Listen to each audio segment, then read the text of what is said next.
శుక్లాంబరధరం విష్ణుం శశివర్ణం చతుర్భుజం ప్రసన్నవదనం ధ్యాయేత్ సర్వవిఘ్నోపశాంతయేత్. గురుర్బ్రహ్మా గురుర్విష్ణుః గురుర్దేవో మహేశ్వరః గురుః సాక్షాత్ పరబ్రహ్మ తస్మై శ్రీగురవై నమః.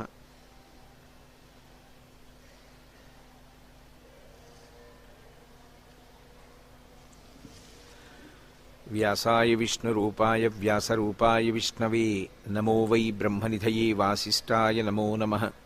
కూజంతం రామ రామీతి మధురం మధురాక్షరం ఆరుహ్య కవితాశాఖాం వందే వాల్మీకికోకిలం. శ్రుతిస్మృతిపురాణానాం ఆలయం కరుణాలయం నమామి భగవత్పాదశంకరం లోకశంకరం. వాగర్ధావివ సంపృక్తౌ వాగర్ధప్రతిపత్తయే జగతః పితరౌ వందే పార్వతీపరమేశ్వరౌ.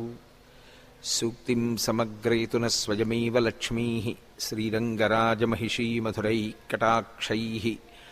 వైదగ్ధ్యవర్ణగుణగుంభనగౌరవైర్యాం కండూలకర్ణకుహరాः కవయోధయంతి.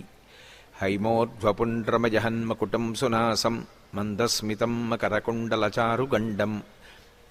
బింబాధరం బహుళదీర్ఘకృపాకటాక్షం శ్రీవేంకటేశముఖమాత్మనిసన్నిధత్తాం. విమలపటి కమలకుటి పుస్తకరుద్రాక్షస్యస్తహస్తపుటి కామాక్షి పక్ష్మలాక్షి కలిత విపంచి విభాసి వైరించి. మనోజవం మరుతతుల్యవేగం జితేంద్రియం బుద్ధిమతాం వరిష్టం. వాతాత్మజం వానరయూథముఖ్యం శ్రీరామదూతం శిరసా నమామి. ఆపదామపహర్తారం దాతారం సర్వసంపదాం లోకాభిరామం శ్రీరామం భూయో భూయో నమామ్యహం. జయత్యతిబలో రామో లక్ష్మణశ్చ మహాబలః రాజాజైతి సుగ్రీవో రాఘవేణాభిపాలితః. దాసోహం కోసలేంద్రస్య రామస్యాక్లిష్టకర్మణః. హనుమాన్ శత్రుసైన్యానాం నిహంతా మారుతాత్మజః. నరావణసహస్రం మే యుద్ధే ప్రతిఫలం భవేత్. శిలాభిస్తు ప్రహరతః పాదపైశ్చ సహస్రశః. అర్దయిత్వా పురీం లంకాం అభివద్య చ మైథిలీం. సమృద్ధార్థో గమిష్యామి విశతాం సర్వరక్షసాం. ధర్మాత్మా సత్యసంధశ్చ రామో దశరథిర్యది. పౌరుషీ చ ప్రతిద్వంద్వశరైనం జహిరావిణం. హరి ఓం. పరమేశ్వర స్వరూపమైన సభకి నమస్కారం. మనం కొన్నాళ్లపాటు ఇక్కడ శివమహాపురాణం మీద ఉపన్యాసం జరగాలి అని అనుకున్నాం కనుక కళ్యాణం జరుగుతున్నప్పటికీ మధ్యలో దాన్ని ఆపు చెయ్యడం అనేటటువంటిది ఇష్టం లేక ఒక్కసారి ఇవాళ ఈ వేదిక మీద కూర్చోవడం అంతే. రేపటి నుంచి మళ్ళీ శివమహాపురాణంలో ఉండేటటువంటి అత్యద్భుతమైనటువంటి విషయాల్ని ప్రారంభం చేస్తాను. ప్రత్యేకించి హాలాహల భక్షణము, గంగావతరణము, నందికేశ్వర చరిత్రము, చండికేశ్వర చరిత్రము, శివుడు పశుపతి అయి మనకుండేటటువంటి పశుపాశములను ఎలా తొలగిస్తాడు, వీరభద్ర విజయము, ఇలాంటి మహత్తరమైన విషయాలన్నింటినీ కూడా, త్రిపురాసుర సంహారము, ఈ ఘట్టములన్నింటినీ రేపటి నుంచి మళ్ళీ ప్రారంభం చేస్తాను.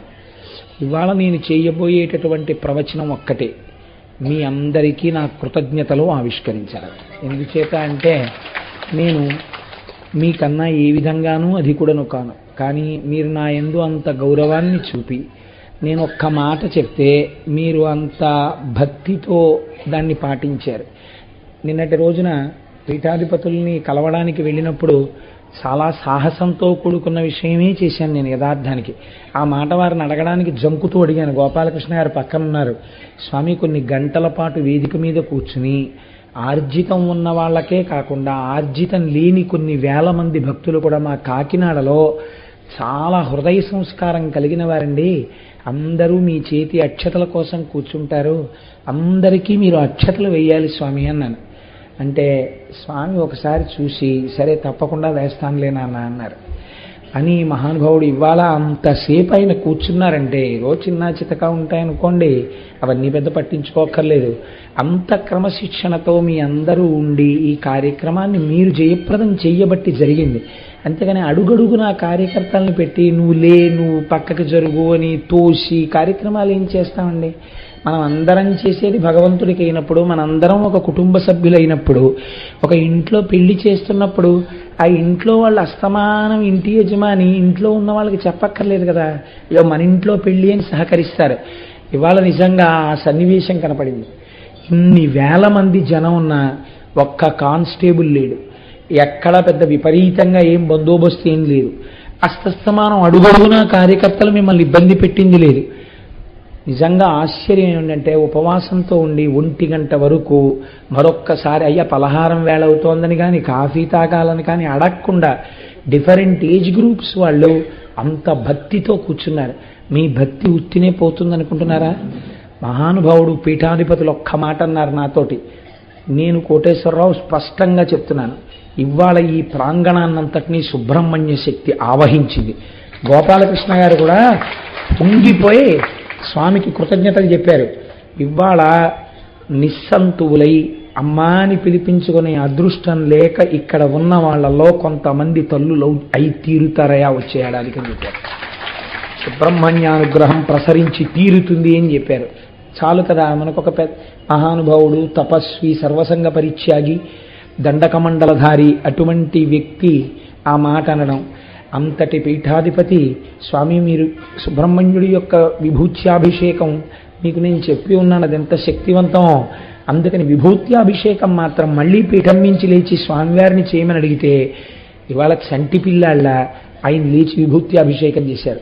స్వామి అభిషేకం మేము మొదలు పెట్టుకోమా, మీ అమృతహస్తాలతో మొదలు పెడతారా అంటే నేను ఇంటికి ఒక్కసారి విడిదికి వెళ్ళి మళ్ళీ అనుష్ఠానం చేసుకొచ్చి నేను ప్రారంభం చేస్తాను అన్నాను. ఇవాళ మీ అందరి యొక్క క్రమశిక్షణ చూసి ఆయన పొంగిపోయి ఎంత మాట అన్నారో తెలుసా అండి? మీకు ఒక ఆశ్చర్యకరమైన విషయం చెప్తున్నా. ఈ ఉపన్యాసాలు ఎప్పుడు పూర్తి చేస్తామని అడిగారు. నేను ఏదో తేదీ చెప్పాను, ఓ చిన్న సస్పెన్స్.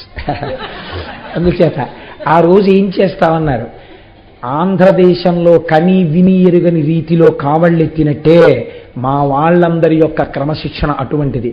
ఆంధ్రదేశంలోనే కని విని ఎరుగని రీతిలో పార్వతీ కళ్యాణం చేస్తాం స్వామి. స్వామి అన్నారు, నువ్వు ఎప్పుడు చేసినా, ఎన్ని కార్యక్రమాలున్నా, ఎంత ఒత్తిడిలో ఉన్నా ఆ కార్యక్రమానికి నేను మళ్ళీ వచ్చి ఆధ్వర్యం వహిస్తాను. ఈ కాకినాడ ప్రజల పట్ల నేను అంత ఆప్యాయతని ప్రకటిస్తున్నాను. నేను అంత పొంగిపోయానయా వాళ్ళ క్రమశిక్షణ చూసి అన్నారు. ఈ కితాబు చాలదా మీ అందరూ చేసిన సహకారానికి? కాబట్టి మీ అందరి సహకారానికి ఇవాళ వ్యాసపీఠం మీద ఉన్న కారణం చేత నమస్కరించకూడదు కనుక నేను వినమ్రుడనై కృతజ్ఞతలను మీకు ఆవిష్కరిస్తున్నాను.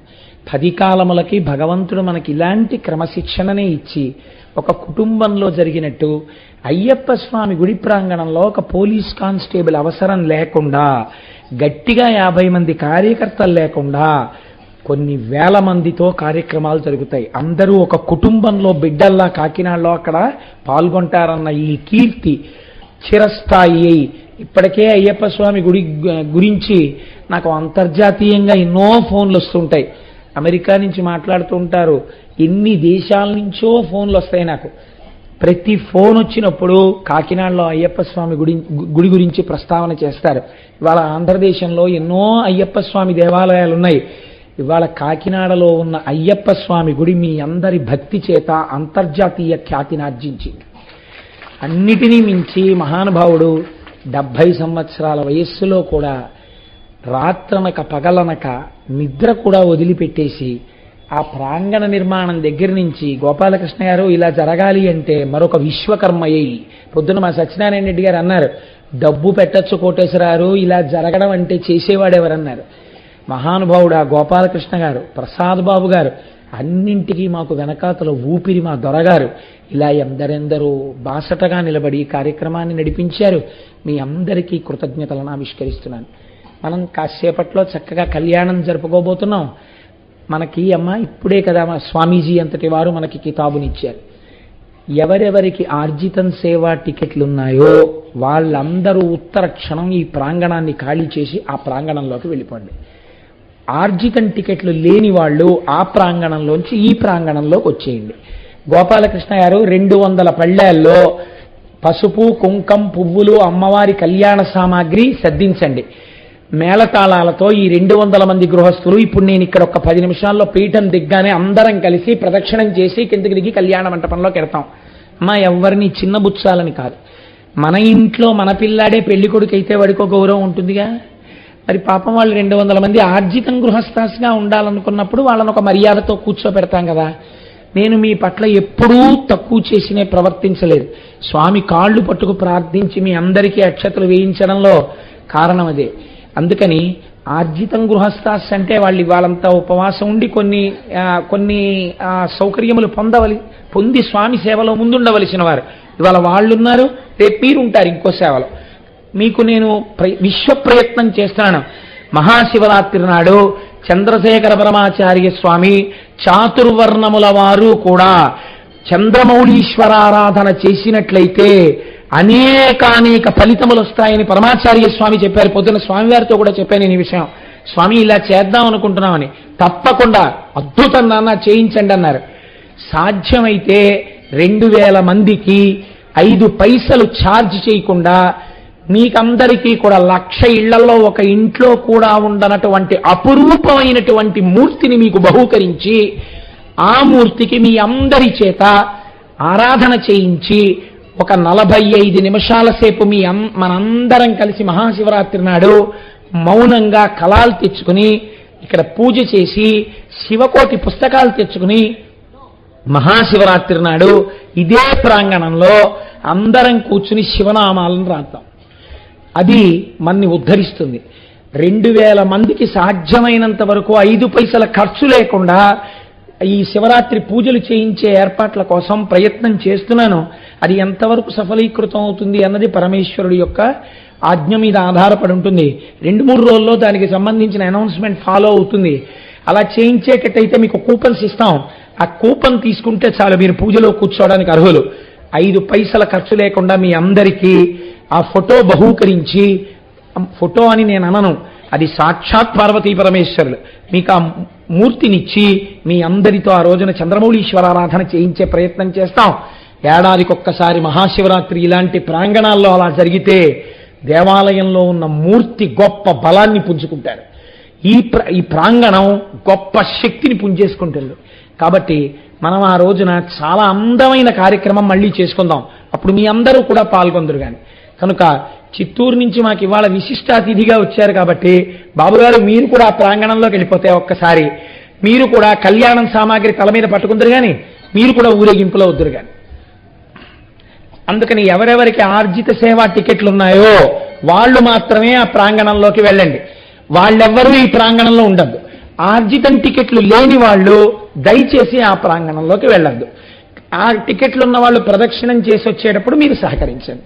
మనం కళ్యాణం తొందరగా మొదలు పెట్టుకుంటే మీ అందరూ చూసేటటువంటి అదృష్టం ఉంటుంది. కాబట్టి మనందరం చక్కగా సంతోషంగా చూడొచ్చు. కనుక ఇవాళ ఇప్పుడు నేను చెప్పిన ఈ మాటలే ప్రవచనమగుగాక.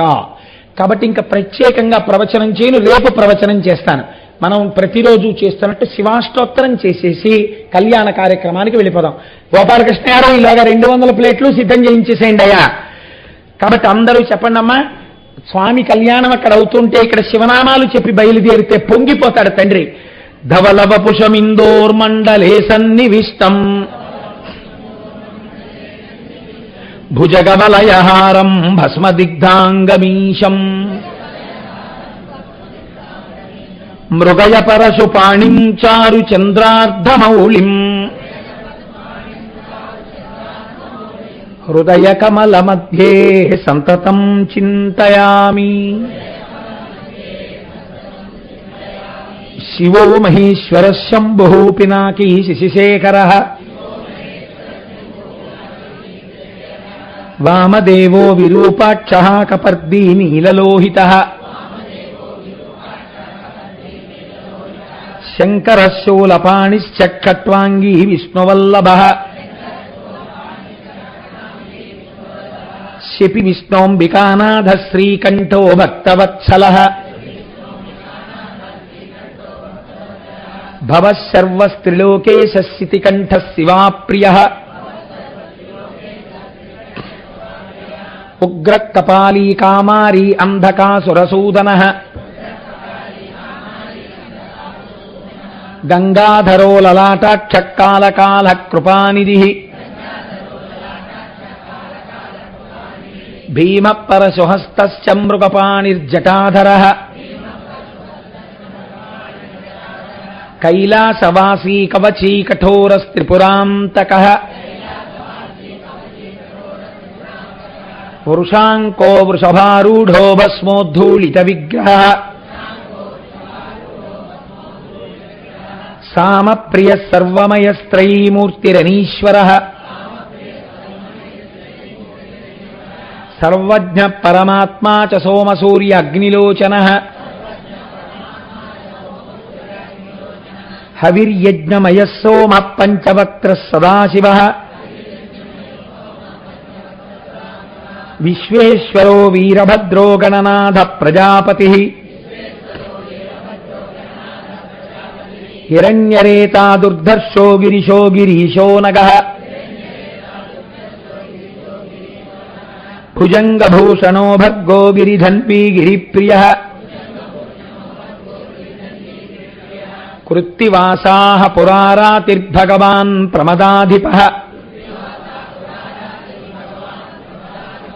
మృత్యుంజయః సూక్ష్మతనుర్జగద్వ్యాపీ జగద్గురుః వ్యోమకేశో మహాసేన జనకశ్చారు విక్రమః రుద్రో భూతపతిస్థాణుర్రహిర్భూత్న్యో దిగంబరః అష్టమూర్తిరనేకాత్మా సాత్విక శుద్ధ విగ్రహః శాశ్వత కండపరశుః అజపాశ విమోచకః మృఢ పశుపతిర్దేవో మహాదేవో వ్యయో హరిః పూషదంతభిదవ్యగ్రో దక్షాక్షర హరోహరః భగనేత్రభిదవ్యక్తః సహస్రాక్షః సహస్రపాత్ అపవర్గ ప్రదోనంతస్తారక పరమేశ్వరః ఏవం శ్రీ శంభుదేవస్య నామ్నామష్టోత్తరం శతం శ్రీ శివాష్టోత్తర శతనామ స్తోత్రం సమాప్తం. ఈశ్వర కారుణ్యమునకు హద్దు లేదని చూపించే వాటిలో గంగావతరణం ఒకటి. కానీ అది పరమ పవిత్రమైనటువంటి ఆఖ్యానం. మీరు రామాయణంలో విన్నారు, సగర చక్రవర్తి యొక్క కుమారులు ఉద్ధతితో ప్రవర్తించి కపిల మహర్షి తపస్సు చేసుకుంటున్నటువంటి ప్రదేశానికి వెళ్ళి తమ యాగాశ్వం అక్కడ కనపడింది అని, అక్కడ గుర్రం కనపడింది కాబట్టి ఆయనే దొంగ అని ఒక నిర్ణయానికి వచ్చేసి చేతికి దొరికిన కట్టెలు కర్రలు మొదలైనవి పట్టుకొని ఆయన నింద చేస్తూ ఆయన మీదకి పరిగెత్తారు. మహాపురుష సంకల్పం ఒక్కటి చాలు నాశనం చేసేయడానికి. అది చాలా భయంకరంగా ఉంటుంది. ఆ కావ్యకంఠ గణపతి ముని నాసిక్లో తపస్సు చేసుకుంటున్నటువంటి సమయంలో ఆ ఆలయపు అర్చకుడు ఆయన మీద దొంగతనాన్ని అంటకట్టాడు. అంటకట్టి ఆయన్ని కొట్టాడు. కొడితే ఆయన ఏం అనలేదు. ఆయన్ని తిట్టాడు, తిట్టరాని తిట్లు తిట్టాడు. ఆయన ఏం అనలేదు. జుత్తు పట్టుకుని ఈడ్చుకొచ్చాడు గుళ్ళోంచి బయటికి, తపస్సు చేసుకుంటున్న వారిని ఈడ్చుకొచ్చి 10 మంది మధ్యలో పారేసి కొట్టి, వీడే ఈ దొంగతనం చేశాడు, ఆలయంలో ఉన్న సొత్తు ఎత్తుకుపోయాడు నిన్న రాత్రి అని ఆయన మీద ఫిర్యాదు పెట్టాడు. ఈలోగా పోలీసులు ఆ సొత్తుని అమ్ముతున్న అసలు దొంగని పట్టుకుని తీసుకొచ్చి గుళ్ళో ఆ సామాన్ ఇచ్చేశారు. ఇంతసేపు నిగ్రహం పెట్టినటువంటి కావ్యకంఠ గణపతి ముని పూర్వం ఆయన్ని ఆ నాసిక్ పట్టణంలోనే చాలా మర్యాదతో గౌరవించినటువంటి ఒక ఉన్నత కుటుంబీకుడు వచ్చి, మిమ్మల్ని అంత కొడుతుంటే కనీసం నేను చెయ్యలేదు దొంగతనం ఎందుకనలేదు అన్నారు. అంటే ఆయన అన్నారు, ఇంత పనికిమాలిన మాటలు నన్ను అంటూ నిందారోపణ చేశాడు కనుక కొద్ది కాలములోనే ఈ నాసిక్ పట్టణమునందు గొప్ప గొప్ప ప్రకృతి వైపరీత్యములు పుట్టుగాక అని శాపవచనం విడిచిపెట్టారు. నిజంగా అలా జరిగిందండి. నాసిక్లో ఒకప్పుడు భయంకరమైనటువంటి భూకంపం వచ్చేసింది. కాబట్టి మహాత్ముల యొక్క శక్తి ఎక్కడుంటుంది అంటే వాళ్ళకి ఇంకా ధనస్సు బాణాలు ఇవన్నీ వాళ్ళకి అక్కర్లేదు. వాళ్ళ నోటి వాక్కే శక్తి. అది పిడుగు కన్నా ప్రమాదకరం. ఒక్క వాక్యాన్ని విడిచిపెట్టేశారనుకోండి, అంతే, ఇంకా అలా ఉండిపోతుంది. మీకు నేను ఒక ఉదాహరణ చూపిస్తాను. జగద్గురువులై ఆర్షధర్మ ప్రతిష్టాపన చేసి వేద విరుద్ధమైన వాదనలను ఖండించి అద్వైత తత్వాన్ని బోధ చేసి మన లోకానికంతటికీ కూడా ఇంత భక్తి సామాగ్రిని పంచిపెట్టినటువంటి శంకర భగవత్పాదులు కేరళలో వాళ్ళ అమ్మగారు శరీరం విడిచినప్పుడు జరిగినటువంటి ఒక దారుణమైన సంఘటన చేత కోపమును చెంది శంకరాచార్యులు వారు కోపాన్ని పొందిన సందర్భం ఇంకోటి లేదు. తాను పుట్టినటువంటి ప్రదేశంలో, అటువంటి కేరళ రాష్ట్రంలో సనాతన ధర్మమును ప్రబోధము చేసేటటువంటి పీఠము ఉండకుండుగాక అని శాపం ఇచ్చారు. వారు పుట్టిన దేశంలో కేరళలో పీఠం లేదు, కర్ణాటకలో శారదాపీఠం ఉంది. మీరు చూడండి, మహాత్ముల మాటలు ఉత్తినిపోవు. కనుక కపిల మహర్షి కళ్ళు తెరిచి చూశారు, ఏమిటి కేకలేమిటి, అల్లరేమిటని. మీదకొచ్చి పడుతున్నారు సగరులు. వెంటనే ఆయన కోపాన్ని పొంది ఒక్కసారి చూసి హుం అన్నారు. అంతే, వారిలోంచి పుట్టినటువంటి కోపము అగ్నిహోత్రంగా మారింది. ఎక్కడ ఉన్నవాళ్ళు అక్కడే 60,000 మంది బూది కుప్పలై పడిపోయారు. అంశుమంతుడు చూశాడు. చూసి వాళ్ళకి జలతర్పణ చేద్దామని గబగబా వెళ్ళి నీళ్లు పట్టుకొస్తున్నాడు. పట్టుకొస్తుంటే గరుత్మంతుడు అన్నాడు, ఇలా మహాత్ముల యొక్క క్రోధాగ్ని చేత ఎవరు మరణిస్తారో వాళ్ళని ఉద్ధరించడానికి సామాన్యమైనటువంటి జలములకు అధికారము లేదు. ఈ నీటిని విడిచిపెడితే, సామాన్యంగా ప్రాణాన్ని విడిచిపెట్టిన వాడైతే జలతర్పణ అందుతుంది వాడికి. కానీ వీళ్ళు ఒక మహాత్ముని యొక్క క్రోధాగ్ని చేత మరణించారు కాబట్టి వీళ్ళకి నువ్విచ్చే జలతర్పణలో అందవు. వీళ్ళు ఊర్ధ్వలోకాల్ని పొందరు. వీళ్ళు ఇలాగే ఉగ్రత్వమును పొంది తిరుగుతూ ఉంటారు. వీళ్ళ భస్మరాసులు తడవాలంటే ఆకాశము నుండి గంగ భూమి మీదకి ప్రవహించాలి. ఎక్కడ పడున్నారు వీళ్ళు? పాతాళలోకంలో పడున్నారు. ఎక్కడి స్వర్గలోకం, ఎక్కడి పాతాళలోకం? పాతాళానికి గంగ ప్రవహించాలి. ప్రవహించి వచ్చి ఈ బూది కుప్పల మించి ప్రవహించాలి. ప్రవహిస్తే అప్పుడు వీళ్ళకి జలతర్పణలైనట్లుగా భావింపబడి వీళ్ళ దాహం తీరి, వ్యగ్రత తీరి వీళ్ళు ఉన్నత లోకాలని పొందుతారు. కాబట్టి నువ్వు ఈ నీటితో జలతర్పణ చెయ్యకు అన్నాడు.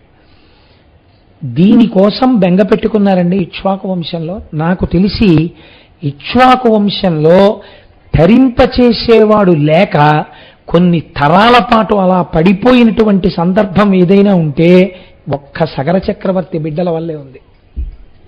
ఇలా పడిపోయి ఉండిపోతే తర్వాత దిలీపుడు వెళ్ళిపోయాడు, సగరుడు వెళ్ళిపోయాడు చాలా కష్టపడి ప్రయత్నం చేసి, అంశుమంతుడు వెళ్ళిపోయాడు, దిలీపుడు వెళ్ళిపోయాడు, భగీరథుడు వచ్చేశాడు. వీళ్ళు అలాగే ఉన్నారు. వీళ్ళకి జలతర్పణలు లేవు, వీళ్ళకి పితృకార్యాలు లేవు, వీళ్ళు ఉద్ధరింపబడే మార్గం లేదు. అలా పడిపోయి ఉన్నప్పుడు భగీరథ ప్రయత్నము అని మనకు ఒక మాట వచ్చింది. ఆ భగీరథ ప్రయత్నం ఎక్కడ ప్రారంభమైంది అంటే, సాధారణంగా లోకంలో ఒక మాట ఉంటుంది, అసంభవము, ఇది జరగదు. అసంభవములు ఎప్పుడు సంభవములవుతాయి? పట్టుదల కలిగినటువంటి వాడి సంకల్ప బలం చేత, వాడికున్న పరమేశ్వర భక్తి చేత అసంభవములు సంభవములే అవుతాయి. కాబట్టి ఇప్పుడు ఆయన తపస్సు చేయడానికి బయలుదేరాడు. తపస్సు చేయడానికి బయలుదేరినటువంటి వాడు ఎక్కడ పరిపాలన చేస్తున్నాడండి? అయోధ్యలో పరిపాలన చేస్తున్నాడు. అయోధ్యకి దగ్గరలో ఎన్ని గొప్ప గొప్ప పట్టణాలు ఉన్నాయి. కాశీ మొదలైన పట్టణాలన్నీ ఉత్తర భారతదేశంలో ఉన్నాయి. ఆయన ఆ పట్టణాల్లో తపస్సు చెయ్యలేదు. ఎక్కడ చేశాడంటే దక్షిణ భారతదేశానికి వచ్చి గోకర్ణంలో తపస్సు మొదలుపెట్టాడు. గోకర్ణంలో తపస్సు ఎందుకు చెయ్యాలి? మనకి ఒక ప్రశ్న మీరు వేసుకుని జవాబు కోసం ప్రయత్నం చెయ్యకపోతే మీకు ఎప్పటికీ దాని యొక్క వైభవం అందదు. మీరు గంగావతరణము అని చదివేటప్పుడు గోకర్ణంలో తపస్సు చేశాడు అని మీరు చదివేశారనుకోండి, నేను దోషము అని అన్నాను, కానీ గోకర్ణంలో ఎందుకు చెయ్యాలి? ఇప్పుడు నిన్నటి రోజున సుబ్రహ్మణ్యేశ్వర స్వామి వారి కళ్యాణం చేస్తే అక్కడ ఎందుకు చేశావు అంటే ఏదో ప్రాతిపదిక ఉండాలి కదండి. 400 మంది గృహస్థులు, మిగిలిన కొన్ని వేల మంది కూర్చుని చూడ్డానికి ఈ ప్రాంతము ఇరుకవుతోంది. అలా పెట్టుకుంటే బాగుంటుంది. ఏదో ఒక ఆలోచన లేకుండా ఉత్తిని అక్కడ వెయ్యరు కదా తీసుకెళ్ళి, అది దిక్కు సరిపోతుందా, అలా పెట్టచ్చా, భూశుద్ధికి ఏం చెయ్యాలి, ఇవన్నీ ఆలోచనలు ఉంటాయి, అవి అమలు చేస్తాం. అలా గోకర్ణానికే ఎందుకు వెళ్ళాలి? గోకర్ణానికి ఏమైనా ప్రత్యేకత ఉన్నదా అంటే గోకర్ణమునకు ఒక ప్రత్యేకత ఖచ్చితముగా ఉన్నది. ఏమిటో తెలుసా అండి గోకర్ణానికి ఉన్న ప్రత్యేకత? మీరు తెలిసి చేసినా తెలియక చేసినా పాపభూయిష్టమైనటువంటి జీవితాన్ని గడుపుతున్నవాడు ఒక్కసారి శివనామోచ్చారణం చేస్తే వాణ్ణి గోకర్ణంలో పూజ చేసేటట్టుగా పుట్టిస్తారు. ఇప్పుడు మీకు ఇందులో ఏమర్థమైంది? గోకర్ణంలో పూజ చేయడం అంటే, గోకర్ణంలో శివలింగం మీద ఓ చుక్క నీళ్లు పోయడం అంటే, గోకర్ణంలో శివలింగం మీద ఒక్క మారేడు దళం వెయ్యడం అంటే, దానికి గత జన్మలలో పూర్వపుణ్య బలము ఉన్నవాడు తప్ప గోకర్ణ క్షేత్రమునకు వెళ్ళలేడు, వెళ్ళి శివలింగారాధనము చేయలేడు. ఎందుకు చేయలేడు? అలా చేస్తే అక్కడ ఏదో గొప్ప విషయం జరిగి తీరుతుంది. ఇప్పుడు దీన్ని ఎలా అనుసంధానం, దీనికి ఏమైనా ప్రమాణం ఉందా ఇలా చెప్పడానికి? ఉన్నది. ఎక్కడ ఉన్నది అంటే, పూర్వం ఒక బ్రాహ్మణ కాంత ఒక ఆవిడ ఉండేది. ఆవిడ చాలా గొప్ప తల్లి. ఆవిడ పేరు సౌమిని. ఆవిడ ఒక బ్రాహ్మణుడికి ఇచ్చి వివాహం చేశాడు తండ్రి గారు. ఇద్దరూ కలిసి సంతోషంగా జీవితం గడుపుతున్నారు. కానీ దురదృష్టవశాత్తు పెళ్ళైన కొద్ది నెలలకే భర్త విగత జీవుడయ్యాడు. ఆవిడికి వైధవ్యం సంప్రాప్తించింది. బహుసౌందర్య రాశి, విశేషించి భర్త లేడు. దీని చేత పురుషులు ఈవిడిని తమ వలలో వేసుకునే ప్రయత్నం చేశారు. అదొక దురదృష్టకరమైన సంఘటన. నేను దాని గురించి పెద్ద విశేషంగా విపులీకరించక్కర్లేదు. అందులో ఆవిడ ఒక్కరి దోషమే ఉందని నేను అనుకోను. ఖచ్చితంగా ప్రపంచం కూడా అలా ఉంటుంది. కాబట్టి ఈవిడ ఒక బలహీనమైన క్షణంలో ఒకరికి వశురాలైంది. వశురాలైతే ఆనాడు ఉన్నటువంటి కట్టుదిట్టమైన ఆచారముల చేత బ్రాహ్మణ కులంలో పుట్టి కూడా ఇటువంటి పని చేసింది. కాబట్టి అసలు జ్ఞాతులందరూ విడిచిపెట్టారు. అది విచిత్రం. జ్ఞాతులంటే ఇంటి పేరు ఉండి ఆ గోత్రం ఉన్న వాళ్ళెవ్వరూ కూడా ఈమెని అక్క చెల్లెలుగా ఇంటికి రానివ్వమని వదిలిపెట్టేశారు. ఎప్పుడైతే వదిలిపెట్టేశారో ఈవిడ సమాజమునందు చాలా సంస్కారమునందు చాలా వెలితిగా ఉండేటటువంటి ఒక వ్యవస్థలో జన్మించినటువంటి వ్యక్తితో జీవనాన్ని గడపడానికి అలవాటు పడింది. అటువంటి అలవాటు పడి ఉండడం చేత ఆయనకి సంతానాన్ని కంది. కానీ ప్రతిరోజు ఆవిడ కళ్ళు సేవించేది. ఆవిడ బ్రాహ్మణ కాంత. ఆవిడకి ప్రతిరోజు మాంసం ఉండాలి, మాంసము తిని జీవించాలి. మీరు నన్ను క్షమిస్తే ఒక మాట నేను చెప్తాను సభాముఖంగా, నాకేం భయం లేదు ఇలాంటివి చెప్పడానికి. చెడిపోయిన బ్రాహ్మణుడు ప్రవర్తించేంత వ్యగ్రంగా ఎవరూ ప్రవర్తించలేరండి. నేను ఎన్నో చూశాను సమాజంలో సంఘటనలు.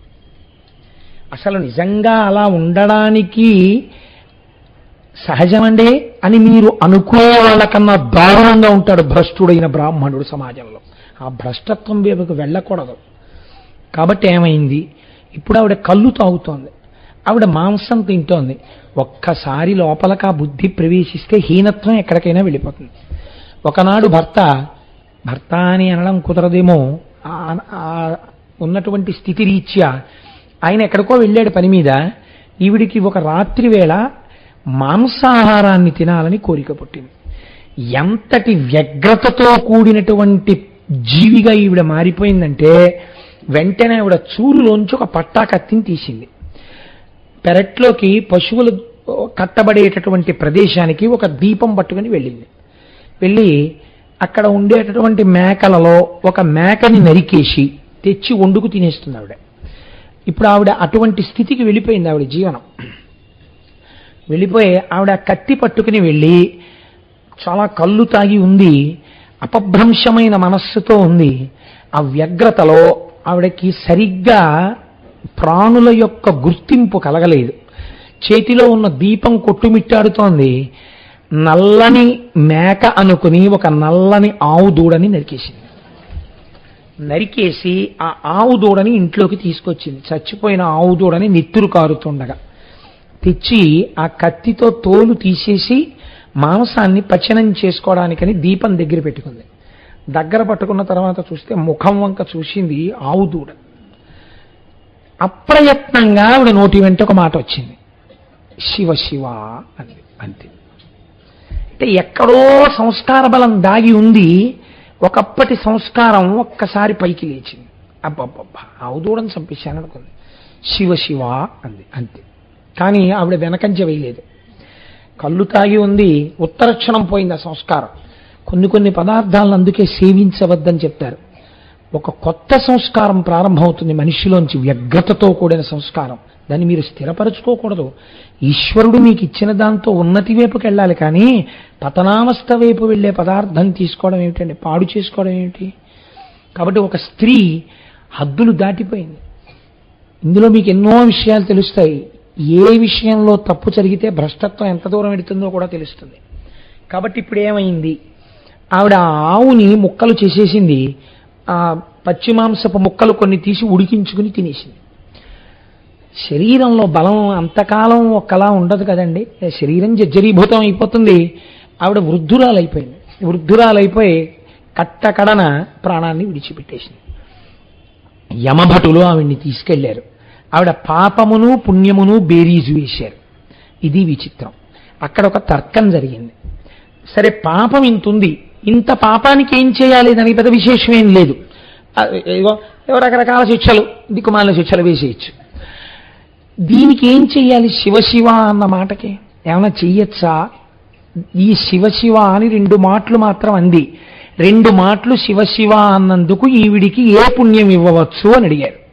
అడిగితే యమలోకంలో పెట్టినటువంటి బాధలు పెట్టగా అత్యంత హేయమైన సంస్కారమున్న కుటుంబమునందు పుట్టించి, చీకటి పడిన తరువాత ఈవిడ నడుస్తుంటే ఎవరికీ తెలియనంత నల్లటి రూపంతో పుట్టించి, పుట్టుకతో అంధురాల్ని చేసి కుష్ఠవ్యాధిని కట్టపెట్టండి. కాబట్టి యవ్వనము వచ్చేటప్పటికీ ఒంట్లోంచి పుళ్ళు పుట్టి చీము నిట్టులు అలా కారిపోతుండాలి. ఎవ్వరూ దగ్గరికి రాకూడదు. పుల్లటి కంపు వస్తూ ఉండాలి శరీరంలోంచి. ఎప్పుడు ఈగలు దోమలు ముసురుతూ ఉండాలి. చేసిన పాపం అనుభవింపబడాలి. అందుకే కొన్ని ప్రాణులు అలా పుడతాయి లోకంలో. కాబట్టి ఇప్పుడు ఈ పాపం అంతా అనుభవంలోకి వెళ్ళిపోవాలి. శివశివ అన్నందుకు గోకర్ణం మాత్రం చేర్చండి అన్నారు. చూశారా, శాస్త్రమేనండి. మీరు నన్ను ఇక్కడ ఒక ప్రశ్న వేయచ్చు, ఏమండి శివశివ అంటే గోకర్ణానికి వెళ్ళిపోతారా, అలా ఉంటుందా అని మీరు అనుమానపడచ్చు. నేను ఒక్క మాట చెప్తాను, ఆలోచించండి. మీరు మీ ఆఫీసర్ గారి దగ్గరికి వెళ్ళి మీరు రోజు ఫైల్ పట్టుకెళ్ళినప్పుడు, తమరు నిన్న చెప్పింది ఫైల్ రాసేసానండి అంటారు కదా, తమరు అన్న 3 అక్షరాల్ని తీసి ఉరే అని మార్చండి. తమరు అండం మానేసి ఉరే నిన్న నువ్వు చెప్పింది ఫైల్ పెట్టేశాను అని అక్కడ పెట్టండి. మీ సీట్లోకి వెళ్ళేటప్పటికీ 2 ఒకటి వస్తుంది, ఒకటి ట్రాన్స్ఫర్ ఆర్డరు, లేకపోతే సస్పెన్షన్ ఆర్డర్ కదండి. ఏం భాషలో ఉన్నవి కావా ఉ రే ఈ అన్న అక్షరాలు? లోకంలో వ్యవహారంలో ఉన్నవి కావా ఉరే అన్న అక్షరాలు? తామరు అన్నవి వ్యవహారంలో ఉన్నవే, అవి శంకరుడి వల్ల వచ్చినవే, ఇవి శంకరుడి వల్ల వచ్చినవే. ఈ 3 అక్షరాలు పక్కన పెడితే ఇంత వ్యగ్రతతో కూడిన ఫలితం ఎందుకు వచ్చింది? ఆ అక్షరములనే మార్చి పక్కన పెడితే ఫలితం అలా వచ్చినప్పుడు, సృష్టిలో శివ అన్న 2 అక్షరాల్ని కలిపి పెట్టినప్పుడు ఈ ఫలితం ఇస్తే మీకేమిటి అభ్యంతరం? తమరు పెడితే మీరు ప్రశాంతంగా ఉన్నారా? ఉరే పెడితే సస్పెన్షన్ వచ్చిందా? ఈ లోకంలోనే వచ్చిందే. మీకన్నా ముందు పుట్టినవాడు అధికారి అయినందుకు మీ మీద అంత అధికారం చెలాయించగలుగుతున్నాడే. సర్వలోకములను సృష్టించినటువంటి పరమేశ్వరుడు ఆయన నామం చెప్పినంత మాత్రం చేత నువ్వు ఈ ఫలితం ఇయ్యి అని అంటే మీరు ఎందుకు అభ్యంతరపడాలి? మీకెందుకు బెంగ ఉండాలి? మీకెందుకు అనుమానం ఉండాలి ఆ విషయంలో? ఒక విషయాన్ని మీరు తెలుసుకోవడం వేరు, తెలుసుకున్న దాన్ని సదాచారములోకి తెచ్చుకోవడం వేరు. దేశము కాలము అని 2 ఉంటాయి. ఇవి కలియడం చాలా కష్టం అండి. దేశం ఉంటుంది, కాలం ఉంటుంది. మీరు చూడండి, దేశము మా ఇంట్లో కూర్చున్న దేశమే, అయ్యప్ప స్వామి గుళ్ళో కూర్చున్న దేశమే. మా ఇంట్లో కూర్చుని శివాష్టోత్తరం చదివాను అనుకోండి, అష్టోత్తరం చదివానంటారు. ఇక్కడికి వచ్చి కూర్చుని నేను అష్టోత్తరం చదివాను అనుకోండి, 108 పక్కన 3 సున్నాలు పెడతారు. అన్నిసార్లు నామని చెప్పినట్టు ఖాతాలో వేస్తారు. ఎందుకు? ఇది ఆలయ ప్రాంగణం. ఇక్కడ ఏది చేసినా సహస్రం కింద లెక్కేస్తారు. అలాగే స్వయంభూయంగా ఉందనుకోండి, అక్కడికి వెళ్ళి ఏది చేసినా అనంతం, దాన్ని మీరు లెక్క పెట్టలేరు ఇంకా శక్తిని.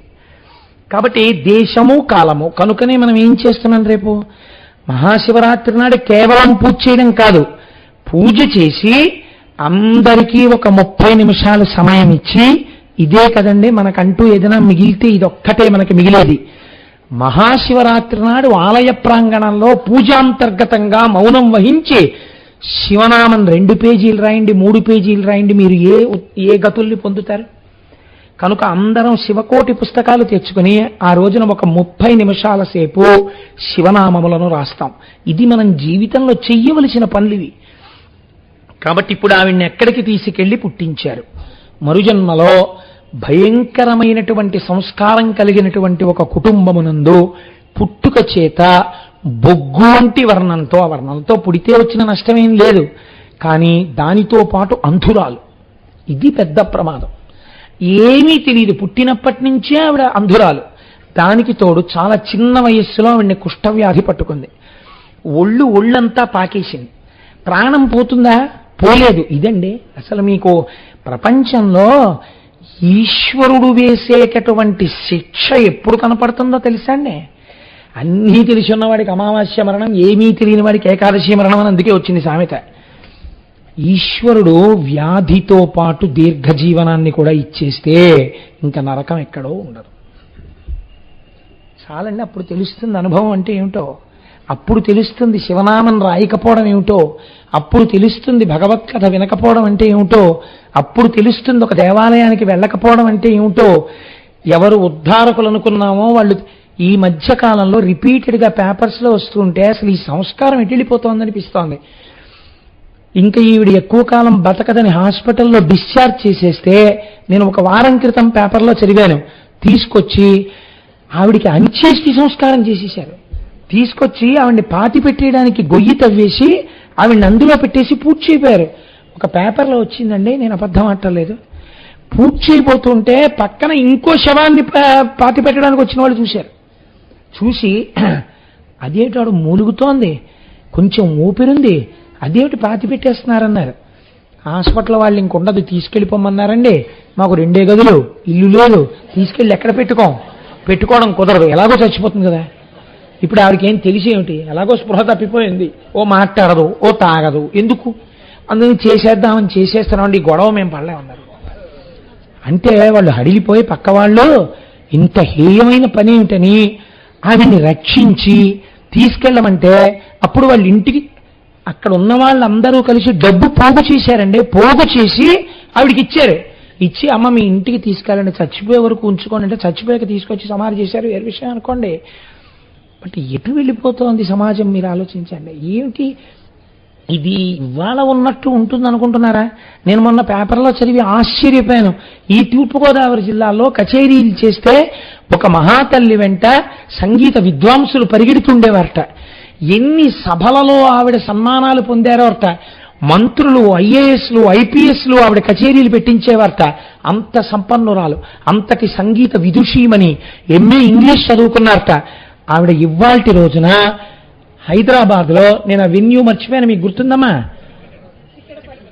చిక్కడపల్లిలో ఆవిడ ఒక రాత్రి వేళ తన పవిట కొంగు పరుచుకుని ఆవిడ పడుకుని ముష్టెత్తుకుని జీవిస్తోంది. ఆవిడ ఒక పెట్టుకుని ప్రెస్ వాళ్ళు ఇంటర్వ్యూ చేశారు ఆవిడ్ని, తెలుసా అండి? ఫారిన్ బేస్డ్ అసోసియేషన్స్ ఆవిడకి ఆశ్రయం ఇచ్చాయి. ఇవాళ పురాణాలు ఉత్తినే వచ్చాయని మీరు అనుకోకండి. పురాణ కథలో ఉత్తినే రాలేదు. మిమ్మల్ని వెనకనున్నవన్నీ మీ సొమ్ముని చూసి ఉన్నవి. మీతో ఉండేది ఈశ్వరుడు ఒక్కడే. వాడొక్కడే మీకు రక్షకుడు. ఎవ్వరూ రక్షించలేని బలహీనమైన క్షణంలో మీకు రక్షణ ప్రసరిస్తే వాడి వల్లే. నేను పరమ ధైర్యంతో పునః నాకు ఈశ్వరుడిచ్చిన అనుభవంతో నేను మీకు ఈ మాట చెప్తున్నాను. బాగా జ్ఞాపకం పెట్టుకోండి. కాబట్టి ఈశ్వరుడు యందు భక్తితో ఉండి తీరవలే. తెలిసి తెలియక చేసిన పాపకర్మని ధ్వంసం చేసుకునే ప్రయత్నం చేస్తూ ఉండాలి. కాబట్టి ఇప్పుడు ఆవిడ్ని ఎక్కడికి వెళ్ళే అవకాశం ఇచ్చారు? ఆ 2 మాటలు ఆవిడ అని ఉండి ఉండకపోతే ఎక్కడికి వెళ్ళిపోయేదో చూడండి ఆ జన్మ. ఇప్పుడు శివ శివ అని ఆవుదూడని చంపింది. ఇప్పుడు ఆవిడ్ని గోకర్ణం వెళ్ళే ఏర్పాటిచ్చారు. ఎలా పెడుతుంది గోకర్ణం? అందరూ వదిలిపెట్టేశారు. అసలే అంధురాలు, కుష్ఠరోగి, వదిలిపెట్టేస్తే ఆవిడ అలా నిలబడితే ముష్టి వేయడానికి దగ్గరికి వెళ్ళడానికి భయపడేవారు. ఒళ్ళంతా పుళ్ళు, చీము, నెత్తురు, పురుగులు కారుతూ ఉండేవి ఒంట్లోంచి. ఒకసారి వ్యాధి సంక్రమించాక పాప ఫలితంగా పాపం చేసేయడం తేలికండే. అనుభవంలోకి వ్యాధి రూపంగానో ఇంకో రూపంగానో వచ్చాక ఎవడు పంచుకునేవాడు? ఎవడో పంచుకోడు. ఎవడు చేశాడో వాడు అనుభవించవలసిందే. కాబట్టి ఏమైంది? ఇప్పుడు ఆవిడ ఏడుస్తూ ఎవరైనా అన్నం పెట్టేవాళ్ళు ఉన్నారా అని ఏడుస్తోంది. ఆ సమయంలో మహాశివరాత్రి నాడు గోకర్ణ క్షేత్రాన్ని చేరుకుని పూజ చేసుకోవాలని పాదయాత్రగా వెళ్ళిపోతున్నారు కొంతమంది. మేము మొన్న దక్షారామం వెళ్ళిపోయినట్టు. నాకు ఆ పాదయాత్రలు అంటే అదో సంతోషం. పూర్వం ఒక్కడనే వెళ్ళిపోయేవాడిని, ఈ మధ్య చాలా మందితో కలిసి వెళ్తున్నాను, అంతే తేడా. కాబట్టి వెనక చాలా మంది కలిసి పాదయాత్ర చేస్తున్నారు. అప్పుడు వాహనాలు లేవు కదండి. అందుకని అందరూ వెళ్ళేటప్పుడు ఉత్తినే ఈ ఊరేమిటండి, ఆ ఊరేమిటండి, లేకపోతే వెళుతూ కూడా మళ్ళీ ఆఫీస్ గురించో, వెళుతూ కూడా మళ్ళీ ఏదో దిక్కుమాల సబ్జెక్టో ఎత్తుకోకూడదు. భగవత్ సంబంధంగా మాట్లాడుకుంటూ వెళ్ళాలి చక్కగానే. కాబట్టి వాళ్ళందరూ జై జయ శంకర హర హర శంకర అని నిన్న మీ అందరూ చూడండి సుబ్రహ్మణ్యం సుబ్రహ్మణ్యం షణ్ముఖనాథ సుబ్రహ్మణ్యం అంటూ వెళ్ళారు. అలా వాళ్ళు చక్కగా నామం చేసుకుంటూ వెళ్ళిపోతున్నారు. వెళ్ళిపోతుంటే ఈవిడేం చేసింది? ఇక్కడుంటే ఎలాగో పెట్టేవాళ్ళు లేడు, వీళ్ళందరూ వెళ్తున్నారు కదా బాటసారులు కనుక వెళ్ళేటప్పుడు వీళ్ళు అన్నాలు కట్టుకుని వెడతారు. ఈ నామం వినపడుతుంటే మనం కూడా అలా అంటూ వీళ్ళ వెనకాల వెళ్ళిపోతే వీళ్ళు భక్తి తత్పరులు కాబట్టి నన్ను తోసేయరు, చీ అని విసిరేయరు. కాబట్టి వీళ్ళ వెనకాల వెళ్ళిపోతాం. నామం ఆగిపోతుంది, కళ్ళు కనపడవు కదా ఆవిడికి. ఆగిపోతే వీళ్ళు ఆగారని గుర్తు, నేను ఆగుతాను. మళ్ళీ వీళ్ళు కదిలితే నామం చెప్తారు, వీళ్ళతో పెడతాను. వీళ్ళు ఎందుకు ఆగుతారు? అన్నమో ఏదో తింటారు. ఇంతమంది భాగవతులు కాబట్టి ఇంత హీన రూపంతో ఉన్న నన్ను వదలరు, కొంచెం పెడతారు. ఇంతే ఆవిడ ప్రేమ. ఆవిడికి గోకర్ణం పెడదామని తెలియదు, వాళ్ళు గోకర్ణం పెడుతున్నారని తెలియదు. కాబట్టి వెంటబడింది. ఏదో పెడుతున్నారు. చిట్ట చివరికి మహాశివరాత్రి నాడు వీళ్ళందరూ గోకర్ణం వెళ్ళిపోయారు. అప్పటి వరకు అంటూ పెడతారు కానండి, గోకర్ణం వెళ్ళిపోయిన తర్వాత ఎందుకు పెడతారు? ఎవరి మానాన వాళ్ళ ఆలయంలోకి వెళ్ళిపోయారు, ఎవరి మానాన వాళ్ళు అభిషేకానికి వెళ్ళిపోయారు. వెళ్ళిపోతే ఈవిడ అక్కడ కూర్చుని ఏడుస్తోంది. మళ్ళీ అన్నం పెట్టేవాళ్ళు లేడు. అపారమైన ఆకలి. ఆ ఆకలితో చెయ్యి చాపి అన్నమో రామచంద్ర అని ఏడుస్తోంది. ఎవరైనా ఏమైనా పెడతారేమో అని. అది మహాశివరాత్రి. మహాశివరాత్రి నాడు ఎవరు ఏవి పట్టుకెడుతున్నా ఈశ్వరార్చనకు పట్టుకెడతారు కానీ తము తినడానికి లోపలికేం పట్టుకెళ్ళరు కదా. కాబట్టి ఇప్పుడు ఒక ఆయన వెళ్ళిపోతూ వెళ్ళిపోతూ చాలా జాలేసింది చూస్తే. ఆయన బుట్ట నిండా మారేడు పత్రుంది. దానికి కోటిలింగాల క్షేత్రం అని పేరు. ఎటు చూసినా శివలింగాలేట. గోకర్ణంలో ఒకప్పుడు కృతయుగం నుంచి ఉంది ఆ క్షేత్రం. కాబట్టి ఆవిడ చేతిలో పోన్లే ఇంత హీనమైన స్థితిలో ఉంది, ఇంత హీనమైన స్థితిలో ఉంది కాబట్టి కనీసంలో కనీసం ఈ మారేడు పత్రితో పోని పూజ చేసుకుంటుందేమో, ఏదో శివలింగం మీద వేస్తుందేమో, ఈ పాపం ఇక్కడితో ఈవిడిది అంతరించిపోతుంది అని పాపం ఆయన ఆ కోణంలో ఆలోచించి ఆవిడ చేతిలో లేత బిల్వదళాలు 2-3 పెట్టాడు. పెడితే చేతిలో ఏదో పడింది. ఇప్పుడు ఈవిడ ఆర్తి ఏమిటి? తినాలి. ఈవిడ ఏం చేసింది? తిందామని ఆకులు తెలుస్తున్నాయి చేతికి. ఏం ఆకులు ఇవి? పచనం చేయబడి లేవు అని అని వాసన చూసింది. మారేడు దళాలు. ఆవిడికి ఎక్కడ లేని కోపం వచ్చింది. మారేడు దళం తినడానికి పనికిరాదు కదండి. మారేడు దళాలు పెట్టాడు. దిక్కుమాలినాడు. ఇందుకీ మారేడు దళాలు ఎవడకు కావాలి? నేనేం పూజ చేస్తానేంటే ఇందుకీ నాకు అని కోపం ఎంత వచ్చిందో. కోపం వచ్చినప్పుడే శరీరంలో ఆవేశం ఎక్కువ ఉంటుంది, ఆయాసం. అందుకని విసిరి కొట్టింది. విసిరి కొడితే అన్ని శివలింగాలే. ఆ చేతిలో ఉన్న 3 మారేడు దళాలు వెళ్ళి మహాశివరాత్రి నాడు గోకర్ణ శివలింగం మీద పడ్డాయి. తెలిసి విసిరిందా తెలియక విసిరిందా ఈశ్వరుడికి అనవసరం. పడ్డాయా లేదా మహాశివరాత్రి నాడు? కడుపుకి ఏమైనా తిందా? తినలేదు. కళ్ళుండొచ్చిందా? కళ్ళు లేక వచ్చింది. అన్నం కోసం వచ్చిందా? ఎందుకు వచ్చింది? ఈశ్వరుడికి అనవసరం. చేరింది, తన క్షేత్రం చేరింది. వచ్చింది మహాశివరాత్రి నాడే అన్నం లేకుండా ఉండిపోయింది. మారేడు దళాలని కోపంతో విసిరిందా, ఇంకోలా విసిరిందా? తన మీదకి మారేడు దళాలు వేసింది. ఆ రాత్రంతా ఏడ్చింది. ఎవ్వరూ దగ్గరికి వెళ్ళలేదు. మరునాడు ఉదయం ఇక్కడేం దొరకట్లేదని తడువుకుంటూ వెళ్ళబోతూ ప్రాణాలు నిలబడక ఆ రోజు రాత్రంతా ఆహారం కోసమని చెప్పి అరుస్తూ జాగరణ చేసి ఆ 3 మారేడు దళాలు వేసిన తర్వాత నీటి చుక్క ముట్టుకోకుండా ఆ గుడి ప్రాంగణమును దాటుతూ అక్కడే పడి శరీరాన్ని వదిలిపెట్టేసింది. ఆవిడికి ఈశ్వరుడు మోక్షం ఇచ్చేశాడు. ఎందుకు ఇచ్చేశాడు అంటే గోకర్ణ క్షేత్రమునందు పూజ అంత గొప్పది. ఒక్కొక్క క్షేత్రమునందు ఒక్కొక్క పూజ ఉంటుందండి. ఎందుకని అంటే గోకర్ణమునందున్నటువంటి ఈశ్వరుడి పేరు మహాబలేశ్వరుడు. మహాబలం అంటే ఏమిటండి? బలం అంటే సాధారణంగా శరీరానికి ఉన్న బలాన్ని బలం అంటాం. చాలా బలవంతుడండి అంటాం. ఆయనదేం బలం? మహాబలం. ఎటువంటి మహాబలం? ఆయన చాలా బలవంతుడు అనుకోండి, మీరు పని చేయలేరు. ఆయన ఏదైనా పని చేశాడు అనుకోండి, మీరు వెళ్ళి ఆయన అడిగారు అనుకోండి, ఏంటంటే అలా చేశారు అని, లాగి లంపగా కొడతాడు, నీకు ఎదుగురా అంటాడు. కాబట్టి మహాబలవాడి దగ్గరికి వెళ్ళి మీరు ఇలా ఎందుకు చేశారని మీరు అడగలేరు కదండి. అసలు ముందు చాలా బలవంతుడు అనేటప్పటికీ రాక్షసుల దగ్గరికి ఎవడో ఎందుకు వెళ్ళలేదు, దేవతలు కూడా ఎందుకు ఊడిగం చేశారు ఆ బలం చూసే. ఈయనెవరు? మహాబలేశ్వరుడు. మహాబలమున్నటువంటి ఈశ్వరుడు, జగన్నియామకుడు. కాబట్టి ఇప్పుడు ఆయన ఏం చేస్తాడు? శివనామము చెప్పిన వాళ్ళని గోకర్ణం తీసుకెడతాడు. ఇప్పుడు గోకర్ణం తీసుకెళ్ళి గోకర్ణంలో పూజ చేస్తే అది తెలిసి చేశావా, తెలియక చేశావా, కోపంతో చేశావా, వ్యగ్రతతో చేశావా, హాస్యానికి చేశావా అనవసరం. చేసిన పూజని అడ్డుపెట్టి తను ఏదైనా ఇచ్చేస్తాడు. అలా ఇవ్వడంలో ఆయనని మీరు ఇలా ఈ మాత్రం దానికి ఎందుకు ఇచ్చావని మీరు అడగలేరు. ఎందుకు అడగలేరు? ఆయన సర్వజగన్నియామకుడు. అంత మంగళప్రదమైన క్షేత్రము గోకర్ణము. చంద్రశేఖర పరమాచార్య స్వామి వారి జీవితంలో నేను ఒకసారి చదివి ఆశ్చర్యపోయా. 104 జ్వరం వస్తే చంద్రశేఖర పరమాచార్య స్వామి వారు తలస్నానం చేసి పంచాక్షరి చేసుకుంటూ కూర్చునేవారు. నాకు ఒక అద్భుతమైన అవకాశం వచ్చింది కాబట్టి కార్యక్రమాలన్నీ రద్దయిపోయి నేను తపస్సు చేసుకుంటున్నాను అనేవారు. ఏమిటి తపస్సు అంటే 104 జ్వరం, పద్మాసనం వేసుకుని పంచాక్షరి. ఎందుకండి అలాగా అంటే అనేవారు, పూర్వకాలంలో పంచాగ్నిహోత్రముల మధ్య తపస్సు ఉంది, ఇప్పుడు లేదుగా. లోపల ఇంత తపించిపోతుంటే పంచాగ్నిహోత్రములు ఉన్నట్టేగా. జ్వరమన్నది తెలియకుండా అసలు జ్వరమన్న దాన్ని మర్చిపోయి అంతర్ముఖుడనైపోయి శివారాధన చేస్తే ఇప్పుడు నేను పంచాగ్నిహోత్ర తపస్సు చేసినట్టే. కాబట్టి ఈశ్వరుడు నాకు ఎంత గొప్ప వరం ఇచ్చాడు, 104 జ్వరం, కాబట్టి తపస్సు చేస్తాననేవాడు. మహాత్ముల యొక్క జీవన స్థితి అలా ఉంటుందండి. మన అయితే దీపం ఇలా తిప్పాలా దిక్కుమాల అనుమానాలు ఎప్పుడూ అని, అసలు ఆ స్థాయిలో ఆలోచనే రాదు మనకి. ఎప్పుడూ నిర్మాణాలతోనే జీవితాలు అయిపోతుంటాయి. కాబట్టి ఊర్ధబాహు పంచతప మాసాహారో, నెలకొక్కసారి ఆహారం. జితేంద్రియ, ఇంద్రియములను గెలిచాడు. ఇంద్రియములను గెలవడం అంటే నేను తరచు చెప్తుంటాను, ఇంద్రియములను గెలవడానికి ఇంద్రియాలని నొక్కి పట్టడానికి తేడా ఉంది. ఇంద్రియాల్ని నొక్కి పడితే అవి ఎప్పుడో అప్పుడు కాటేసేస్తాయి. ఇంద్రియాల్ని గెలవడం అంటే ఏమిటో తెలుసా అండి?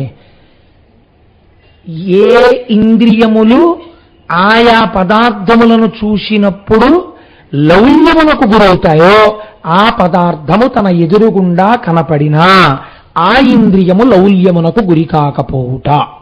3 రోజులు అన్నం తినకపోయినా ఆయన ఎదురుగుండా ఒక ఆయన భోజనం చేస్తుంటే పరమ సంతోషంగా అలా కూర్చుని ఉండగలగాలి తప్ప, చూడు ఎలా తింటున్నాడో నాకు పెట్టట్లేదు అనగలిగి ఉండాలి. అప్పుడు రసేంద్రియమును గెలిచాడు.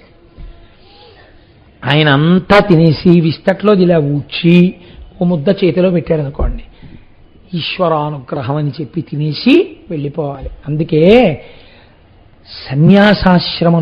సన్యాసాశ్రమమును మన దేశంలో అంత గొప్పగా ఎందుకు చెప్తారో తెలుసా అండి?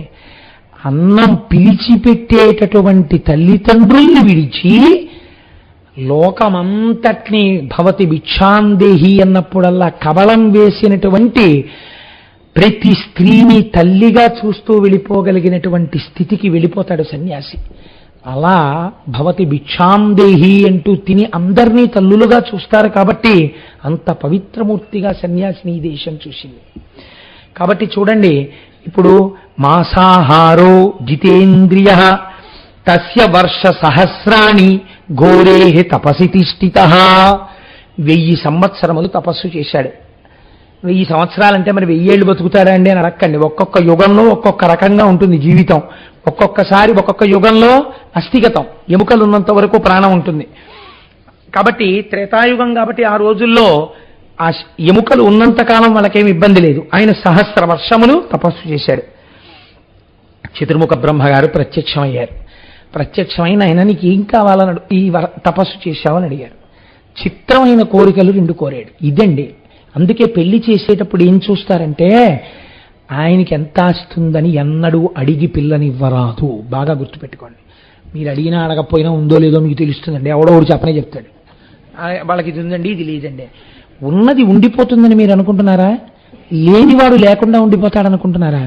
ఉన్నది ఉండాలన్నా లేనిది కలవాలన్నా యోగక్షేమం వహామ్యహం అని భగవానుడు చెప్తున్నాడు. ఆ భగవానుడి యందు భక్తి ఉన్నవాడిని తెచ్చుకో అల్లుడిగా. భగవంతుని యందు పూనిక ఉన్న కుటుంబాన్ని తెచ్చుకో నీకు బంధుత్వంతో. అంతేకాని ఈశ్వరుడు ఏమిటంటే అన్నవాడిని తేకు, వాడికి ఎంతున్నా ఉంటుందని నమ్మకం లేదు నీకు.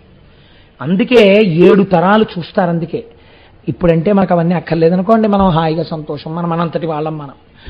కానీ 7 తరాలు ఎందుకు చూసేవారంటే ఈ వెనకాతల ఎక్కడైనా ఒక మహాత్ముడు ఉన్నాడా 7 తరాల్లో అని చూస్తారు. ఆయన ఉన్నాడనుకోండి మీకు చాలా గట్టెక్కిపోతాయి. ఎందుకు గట్టెక్కిపోతాయో మీరు చూడండి. ఇది మీకు నేర్పుతుందండి లోకం. భగీరథుణ్ణి బ్రహ్మగారు అడిగారు, నీకేం కావాలని అడిగారు. ఆయన 2 కోరాడు. ఆయనకి పిల్లలు లేక కాదు. ఆయన అన్నాడు, ఇక్ష్వాకు వంశమునందు కుమారులు జన్మేపకపోవుట అన్నది ఉండకుండుగాక, అవిచ్ఛిన్నముగా వంశము జరుగుగాక. ఇప్పుడు ఇక్ష్వాకు వంశం ఆగిపోవడం అన్నది ఉంటుందా? ఆయన అడిగాడు వరం. ఆ వంశంలో ఉన్న వాళ్ళందరికీ హాయే, ఇంకా చక్కగా కొడుకులు పుట్టేస్తుంటారు. వంశం లేకపోవడం అన్నది వాళ్ళకి లేదు. ఎందుకని? ముందు ఆయన ఉన్నాడు భగీరథుడు. 2 ఆయన అడిగిన వరం, నాకు ముందు తరాల్లో కొంతమంది బూడిద కుప్పలైపోయి ఉన్నారు, ఇలాంటి వాడు పుట్టకపోతే వాళ్ళకి సద్గతులు ఎక్కడున్నాయండి? ఆకాశగంగని పాతాళానికి విడిచిపెట్టు. ఇప్పుడు మీరు ఆలోచించండి, రాక్షస తపస్సుకి భగీరథ తపస్సుకి ఎంత తేడా ఉందో. ఘోరే ఇక్కడ ఆయనే వాడేశారు. శరీరమునందు ఘోర తపస్సు, సంకల్పమునందు పరమ పవిత్రమైన సంకల్పం. ఈ రెండిటిలో అంశుమంతుడికి అప్పటికప్పుడు పనికొచ్చేటటువంటి వరం ఏదీ లేదు. ఆయన తనని ఉద్ధరించుకోవడానికి ఏం కోరుకోలేదు. తన ముందున్న వాళ్ళను ఉద్ధరిస్తున్నాడు, తన తర్వాత వాళ్ళను ఉద్ధరిస్తున్నాడు. ఇది అలాంటి వాడెవరైనా ఉన్నాడా? వాడి మొహం చూసి ఈశ్వరుడు ఆ వంశం జోలికి వెళ్లకుండా ఉండేవాడు ఎవరైనా ఉన్నాడా? అలా పూజ చేసేవాడు అటువంటి భగవద్భక్తుడు ఉన్నాడా? నువ్వు చూడకుండా తెస్తే పాపాత్ములే పైనుంటే లేనిపోని ఇబ్బందులు ఆ తర్వాత ప్రారంభం కావచ్చు. ఎందుకు పడతావు లేనిపోని ఇబ్బంది? కాబట్టి భక్తికి పెద్దపీట వెయ్యడం నేర్చుకో వివాహమునందు. కనుక ఏమైంది? ఇప్పుడు ఈయన చతుర్ముఖ బ్రహ్మగారిని ఈ 2 వరాలు అడిగారు. అయ్యా, నాకు ఆకాశగంగని విడిచిపెట్టండి. ఎవరి ఆకాశగంగ? హిమవంతుని యొక్క పెద్ద కూతురు. మీరు మొన్న షణ్ముఖోత్పత్తిలో విన్నారు కదా, దేవతలు దేవతా కార్యం కోసమని ఆ పెద్ద కూతురైన ఆకాశగంగని ఆకాశంలో ప్రవహించమని అడిగారు. అడిగితే ఆవిడ అక్కడ ప్రవహిస్తోంది. ఆ గంగ భూమి మీద పడి పాతాళానికి వెళ్ళాలి. అలా నన్ను అనుగ్రహించు అని అడిగాడు. ఇక్కడ మీకు ఒక సందేహం రావచ్చు, ఇది పెద్ద విశేషం ఏముంటుందండి అలా గంగ ప్రవహించడానికి? ఇప్పుడు పైనుంచి కింద పడడం గంగ జలానికి లక్షణం, కింద నుంచి పైకి వెళ్ళడం అగ్నిహోత్రానికి లక్షణం. ఈ 2 పరస్పర విరుద్ధం. మీరు ఒక దర్భని వెలిగించి ఇలా పట్టుకున్నారనుకోండి, అగ్ని పైకి ఎక్కుతుంది. గ్లాసులోంచి నీళ్లు పోసారనుకోండి, కిందకు పడతాయి. పైకెక్కదు నీరు, కిందకి పడదు అగ్ని. కాబట్టి ఏమైంది? ఇప్పుడు పైనుంచి నీళ్లు పోయడం పెద్ద విశేషమా? గంగా కింద పడిపో అంటే పడదా? కాదు. ఇందులో ఒక పెద్ద రహస్యం ఉంది. మీరు చాలా జాగ్రత్తగా గమనించాలి దీన్ని. గంగ పవిత్రమే. ఎందుకు పవిత్రం? స్వర్గలోకంలో ప్రయాణిస్తోంది కాబట్టి. ఇప్పుడు గంగ భూమి మీద పడింది. భూమి భరించలేదు పక్కన పెట్టండి, ఈశ్వరానుగ్రహం కలిగితే భూమి ఎందుకు భరించదండి? భరిస్తుంది. భూమి భరించి వదిలింది గంగని. ఇప్పుడు ఎవరు స్నానం చేస్తారు ఆవిడ కిందకి రాగానే?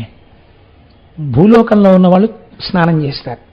నేను మీకు ఇంత పూర్వం చెప్పాను, ఇది ట్రాన్సిట్ షెడ్ లాంటిది, రైల్వే ప్లాట్ఫామ్ లాంటిది. ఇటన్నా వెళ్ళిపోతారు, ఇటన్నా వెళ్ళిపోతారు తప్ప ఇటు అటు కూడా వెళ్ళనటువంటి వాళ్ళు ఎవరు ఉండరు కదా. ఎవరో వెనకటికి వెర్రివాడు రైల్వే స్టేషన్కి వెళ్ళి ఇటు నుంచి అటు పోయే రైలు ఏమైనా ఉందా అండి? ఒక గంటలో ఉన్నాయి. ఏం లేదు, ఒక గంట వరకు. పోనీ అట్నుంచి ఇటు పోయే రైలు ఉందా? ఒక గంటలో ఉన్నాయి. ఇటు నుంచి ఇటన్నా పోతారు, ఇటు నుంచి ఇటన్నా పోతారు. ఇటు పోయేందుకు గంటలో రైలు లేదా, ఇటు లేదా అన్నాడు.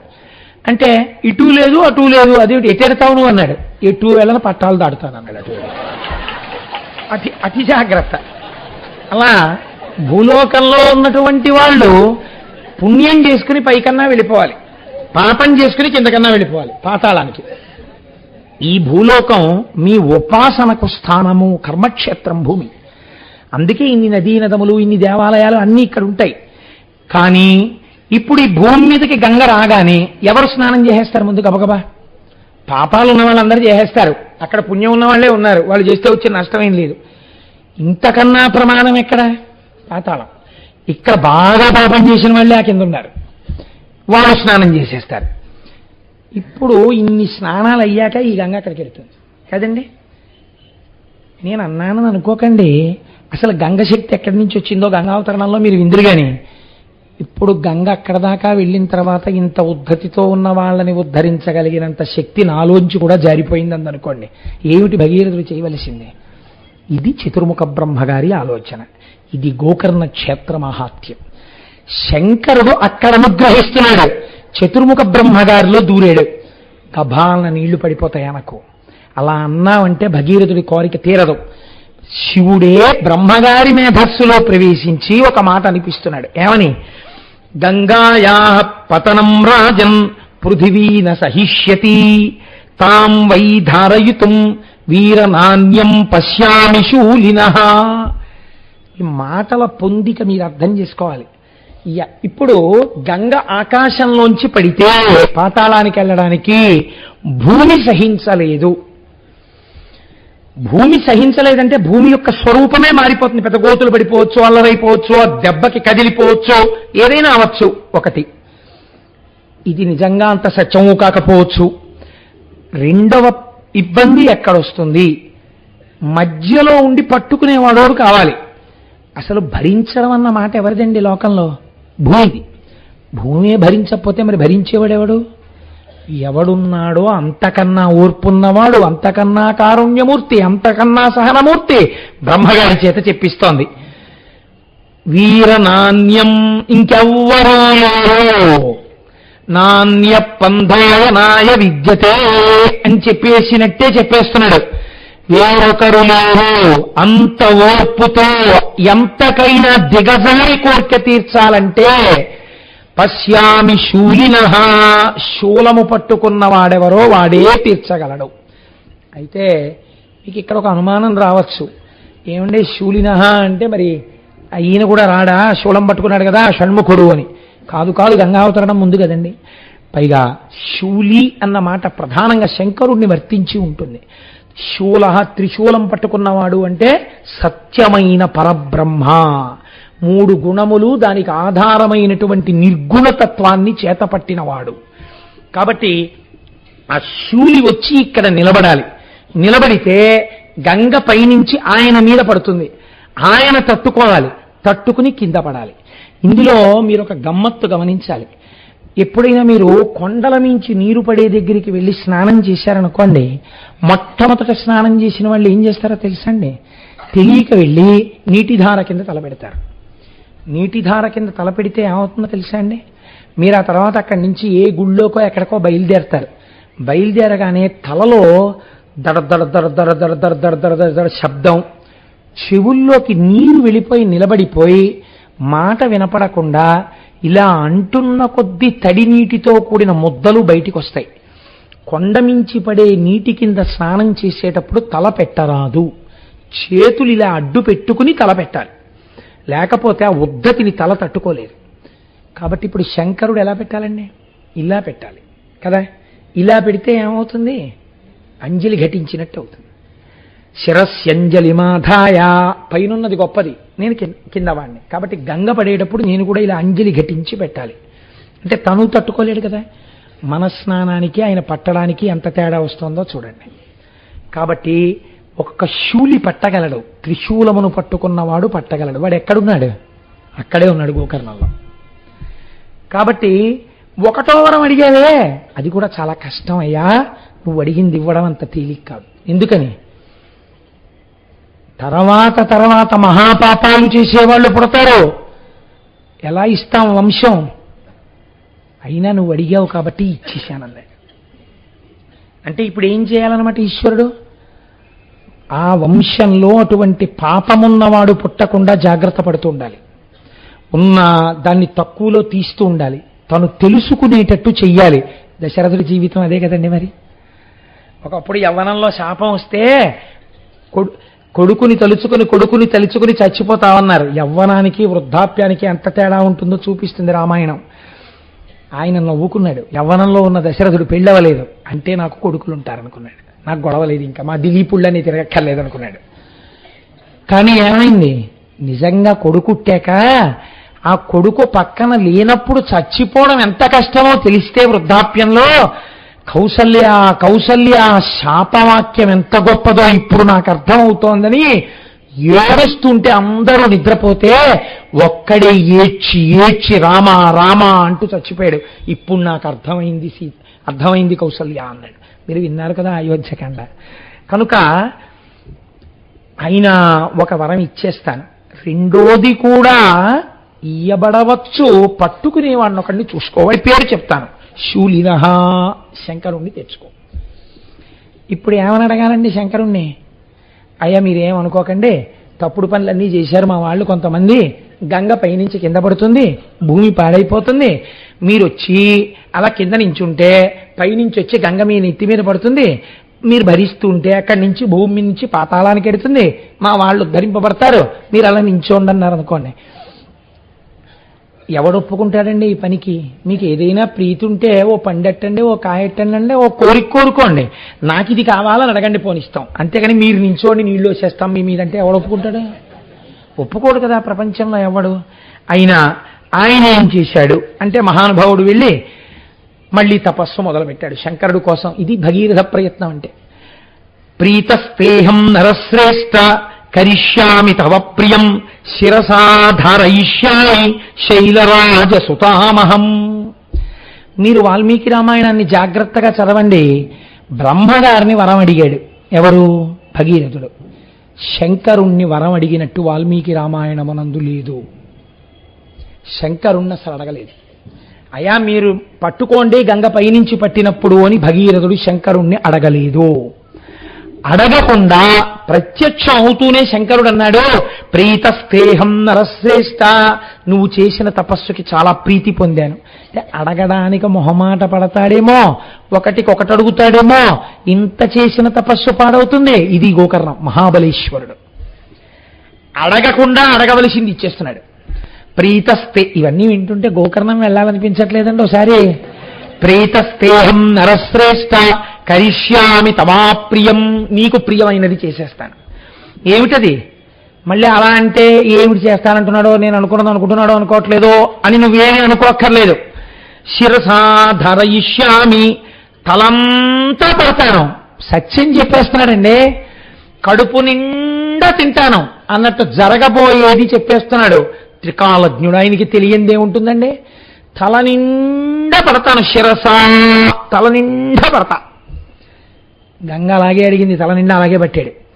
శిరసాధారయిష్యామి శైలరాజ సుతామహం, ఆ పర్వతరాజ పుత్రి ఉందే గంగ, అలా పడతానులే పద అన్నాడు. ఇది మీరు దర్శనం చేయవలసినటువంటి పోస్చర్ అండి గంగావతరణం. మీరు ఇక్కడ ధ్యానం చేయాలి. ఎందుకంటే గంగాధర అన్న నామమే కానీ అసలు నిజంగా అలా నిలబడినటువంటి గంగాధరుడి యొక్క స్థితి మీరు విజయవాడలో కనకదుర్గమ్మ తల్లి దర్శనం అయిపోయిన తరువాత సుబ్రహ్మణ్యేశ్వర దర్శనం నుంచి మల్లికార్జున దర్శనం వరకు వెడుతున్న మార్గ మధ్యంలో పక్కన ఉన్న ప్రమదావనంలో ఇలా నిలబడి పైనుంచి గంగ పడుతున్నటువంటి శివుడు ఉంటాడు కదండి. అయితే చాలా చోట్ల ఎలా వేస్తారంటే ఆయన జడలన్నీ విప్పేసుకున్నట్లు వేస్తారు, కానీ అలా విప్పుకు నిలబడినట్టు లేదు. ఆయన మామూలు ఇప్పుడు ఎందుకు విప్పాలంటే అసలు మీరు ఆలోచించండి, ఇది ఎక్కడొచ్చేస్తుందంటే ఈ కాన్సెప్ట్ సాధారణంగా పెద్ద జడ ఉన్న వాళ్ళు ఎవరుంటారండి? నా బోటిగాడికి అసలు మామూలు క్రాపే ఉండట్లేదు, భగవంతుడు అనుగ్రహించి క్రాపు పాపిడి వచ్చేవాళ్ళకి వెంకటాచలం తీసుకెళ్తున్నాడు కాబట్టి కృప చేసి ఆ గొడవే లేకపోతుంది అనుకోండి. దీర్ఘమైన కేశపాశం ఎవరికి ఉంటుంది? సుమంగళికి ఉంటుంది కదా. వారు స్నానం చేసేటప్పుడు, తలస్నానం చేసేటప్పుడు కొన్ని ఇబ్బందులు లేకుండా ఏదో దాని గురించి మన మీద విచారణ అక్కర్లేదు, విరబోసుకుంటారు. అది దృష్టిలో పెట్టేసుకుని సాధారణంగా ఏం చేస్తారంటే కొప్పుతో చెయ్యరు కాబట్టి విరబోసుకుని ఆయన నిలబడ్డట్టుగా చెప్తుంటారు. మీరు ఆలోచించండి, అలా విరబోసుకుని నిలబడిపోతే అది ఒక పరిమితి ఏర్పడిపోయినట్టు శివుడికి కూడా. అలా నేను విప్పుకోపోతే ఈ జటాజూటం సరిగ్గా తడవదో లేకపోతే పడిశం పడుతుందో అలాంటి వాడికి పైన చంద్రుడిని ఇక్కడ ధరిస్తాడండి. అసలు జడలు ఎందుకు విప్పుకోవాలి? ఆయన గంగాధరుడు జటలు విప్పలేదు, జటాజూటంతోనే ఉండాలి శంకరుడు కదండి. జటాజూటంతో నిలబడ్డాడు. ఎలా నిలబడ్డాడు? ఎక్కడ తపస్సు చేశాడు? గోకర్ణంలో చేశాడు. గోకర్ణంలో ఉన్నవాడెవడు? మహాబలేశ్వరుడు. అక్కడ వచ్చింది వరం. కాబట్టి మహాబలేశ్వరుడైనటువంటి వాడు ఏ విషయంలోనైనా బలం కలిగిన వాడే. వాడు ఇలా చేతులు పెట్టుకుంటాడండి, అప్పుడు తలకో పరిమితి ఉన్నట్టు కదా మళ్ళీ. కాబట్టి ఇప్పుడు లేకపోతే ఇలా చూస్తున్నాడు అనుకోండి, బాబా పడిపోతుందేమో లేనిపోను కూడా ఏం లేదు కదా, పెద్ద ప్రమాదకరంగా ఏం వచ్చేయట్లేదు కదా పాయలు అని ఏం చూడటం. ఎలా చూస్తూ ఉండాలి? ధిక్కారంగా చూస్తుండాలి. పడో రా నీ ఇష్టం అని. కాబట్టి ఇప్పుడు ఎవరినైనా సరే మీరు తల మీద ఇలా మోదారనుకోండి, మోదితే గభాలను ఇలా కదలికి వస్తుంది అదురుకి. అలా నాకేం రాదు అని చెప్పడానికి రెండు కాళ్ళు మాత్రం కొంచెం దూరంగా పెట్టి రెండు చేతులు ఇలా పెట్టి ఇలా చూస్తూ రా అని నించున్నాడు. పాండురంగడు సాత్వికంగా నించుంటాడు, ఇక్కడ మహాబలేశ్వరుడుగానే నించున్నాడు. గోకర్ణంలో చేసిన తపస్సు గంగాధరమూర్తి అయింది. అది మీరు అన్వయం చేయాలి. అన్వయం చేసుకుని ఇక్కడ దర్శనం చేసుకోవాలి. ఏమి గంగాధరుడివయ్యా, ఈశ్వరా ఏమి నిలబడ్డావయ్యా, నువ్వు మహాబలేశ్వరుడివి. నువ్వు మాకిక్కడ ఉండగా మాకేం లోటు? మమ్మల్ని ఎవరేం చెయ్యగలరు? మమ్మల్ని ఎవరేం చెయ్యలేరు. ఓవర్ బ్రిడ్జి డౌన్లో కారును గుద్ది కింద పడ్డాయా, ఇంకొక వాహనం కూడా వచ్చి తగలడానికి వీళ్ళు ఆగిపోవలసిందే వాహనాలు. తప్ప అంటే నేను ఎవరిని పడిపోమని చెప్పట్లేదు. అలాగా ఈశ్వరాజ్ఞ లేకపోతే ఆయన రక్షిస్తుండగా ఎవ్వడు చెనకలేడు. ఇది మహాబలేశ్వరుడు. మహాబలేశ్వరుణ్ణి చెప్పుకునేవాడిని చెనకడమే కుదరదు, వాడి ప్రారంధం దాటిపోవలసిందే. కాబట్టి ఇలా నిలబడిపోతే గంగాధరుడై హిమవత్ పర్వతం మీద నిలబడ్డాడు. ఎందుకు హిమవత్ పర్వతం మీద నిలబడాలి? పడడం ఒక పవిత్రమైన ప్రదేశంలో గంగ పడాలని నిర్ణయించుకుని నిలబడ్డాడు. ఇంకొక కోరిక కాదు ఆయనకి, ఆయన అక్కడైనా పట్టగలడు. ఆవిడికో పవిత్ర స్థలం చూపించాలనుకున్నాడు. వెళ్ళి నిలబడితే చిత్రం ఏమిటి? ఆవిడ అనుకుందిట మనస్సులో, చతుర్ముఖ బ్రహ్మగారు వచ్చి శూలిన అడిగో నించున్నాడు శంకరుడు. గంగా భగీరథుడి కోరిక తీర్చు. మీరు ఎప్పుడు గంగావతరణాన్ని లోపల దర్శనం చేసినా మీకొకటి దర్శనం అవ్వాలండి. ఈ గంగ మొట్టమొదట ఆకాశంలోంచి జారి పెద్ద ధార శివుడి తల మీద పడుతుండగా ఆ పట్టడం భూమే పట్టలేదంటే ఎంత ప్రవాహం పడిపోతుందో, ఈ శంకరుడు ఎలా పడతాడో పట్టగలడన్న నమ్మకంతో నా కోసమని ఈ పని చెయ్యడానికి సిద్ధపడ్డ పరమాత్మ అని కృతజ్ఞతతో చూస్తూ తను పక్కనున్నాడు అనుకోండి, ఏమవుతుంది? ఓ పాయ ఈయన మీద పడుతుంది, ఈయన వెళ్ళిపోతాడు ఆ ప్రవాహంలో. కాబట్టి భగీరథుడు పక్కన ఉంటాడా? ఉండకూడదు. అదే సనకసనందనాసులకి దక్షిణామూర్తి ఏంటి? అది మహాబలేశ్వరమూర్తి. కాబట్టి దూరంగా ఎక్కడో నించోవాలి. నించుని చూడండి, ఇంట్లో పెద్ద చెట్టు కొమ్మ కొట్టించుకునేవాడు యజమాని దూరంగా నించుని జాగ్రత్త అంటుంటాడు. దాంట్లో నిష్ణాతులు తాడట్టుకులు అవుతుంటారు. యజమాని ఏం కొమ్మ కింద నించోడు, మా కొమ్మే కదా అని. అలా ఎవడు గంగ కావాలో వాడు దూరంగా నించుంటాడు. దూరంగా నించుంటే ఈ గంగ పడుతూ ఉండాలి. అమ్మ గంగ పడుతుంది, శివుడి మీద పడుతుంది, శివుడి మీద పడ్డాక భూమి మీద పడుతుంది, భూమి మీద పడ్డాక పాతాళానికి వెళ్ళాలి. పాతాళంలో బూది కుప్పలు ఎక్కడున్నాయో అక్కడ చోటు చూపించడానికి నేను రెడీగా ఉండాలి వాహనంతో. కాబట్టి గుర్రాలని కట్టుకుని ఉన్నాడు. కింద పడితే పరిగెత్తుకుంటూ గుర్రం మీద వెళ్ళి ఆ రథం మీద వెళ్ళి దారి చూపిస్తాడు అనమాట గంగకి. ఆయన అలా దండం పెడుతూ కూర్చున్నాడు, దూరంగా నిలబడి ఉన్నాడు. ఇప్పుడు గంగ ఆకాశంలోంచి దూకబోతోంది మీదకి. దూకబోతూ ఆవిడ అనుకుందిట, విర్రాడు. చాలా మంది శంకరుడి ప్రజ్ఞ గమనించకుండా భోళాశంకరుడు అంటుంటారు. భోళాశంకర తత్వం అంత వెర్రితత్వం ఏం కాదైంది. ఆయనంత ప్రాజ్ఞుడెవరు ఉంటారండి? ఆయనకి తెలియనిది ఏముంటుంది? అందుకే శూలినహ అన్నాడు మహానుభావుడు బ్రహ్మగారు. ఏమిటో నించున్నాడు, నన్ను పట్టుకోవడం అంటే మాటలు అనుకుంటున్నాడు. ఆ పైనుంచి నేను ఈయన తల మీద పడి ప్రవాహ వేగంతో వెళ్ళిపోతుంటే ఆ వేగంలో ఈడ్చుకెళ్ళిపోతా పాతాళానికి. మళ్ళీ ఇక్కడ నించున్నవాడు మళ్ళీ కన్ను మూసి కన్ను తెరిచేటప్పటికి ఎక్కడ తేల్తాడు? స్పృహ తప్పిపోయి పాతాళలోకంలో తేల్తాడు. ఏమిటో ఎందుకు ఈ నించోవడం, ఎందుకు ఈ వెర్రి ఇంత గొప్ప అనుకుందిట. సాకథం చిన్మహీం గంతుం న శక్నోత్యస్తమాస్థిత నైవ నిర్గమనం లేభే జటామండలమోహిత. పడ్డం మొదలెట్టింది పైనుంచి. ఈయనేం చేశాడు? ఇలా కూడా చూడలేదు. ఛ, నేను పట్టించుకునేది ఏంటనుకున్నా, ఇలాగే నించున్నాడు అంతే. ఇప్పుడు ఏమైంది? ఏదో పెద్ద పంపుధార పడినట్టు గంగా ప్రవాహం పైనుంచి పడ్డామంటే మాటలు అనుకుంటున్నారా మీరు? ఎన్ని పడ్డాయో తెలుసా అండి? చేపలు పడ్డాయి, తిమింగలాలు పడ్డాయి, మొసళ్ళు పడ్డాయి, దానితో పాటుగా నీటి ఏనుగులు పడ్డాయి. ఆ గంగ పడుతున్నప్పుడు వచ్చినటువంటి శబ్దం విని సమస్త లోకాలలో ఉన్న వాళ్ళు తమ తమ వాహనములు చెక్కు ఉంచున్నారు. అయ్య బాబోయ్, ఏమిటి నీటి ప్రవాహం అని. అంటే ఇంచుమించుగా మీరు ఊహ చేస్తే కాకినాడ పట్టణం లాంటి పట్టణాలని ఒక 100 పట్టణాలు ఎంత వైశాల్యం ఉంటుందో అంత ధార కింద పడింది. ఇంత ధార పైనుంచి కింద పడిపోతుంటే ఇలాగే నవ్వుతూ నించున్నవాడు అనుకున్నట్ట, నన్ను విర్రాడనుకుంది కదా, ఎవరు విర్రాడో చూపిస్తాననుకున్నట్ట. ఇలా ఎన్నాళ్ళు పడింది జటాజూటంలో. నీటికి ఒక లక్షణం ఉంటుంది. మీరు ఎంత గొప్ప పాత్రలో పొయ్యండి, ఇంత చిన్న బెజ్జం ఉంటే తెల్లవారేటప్పటికి చుక్క నీరు ఉండదు అందులో కదండి.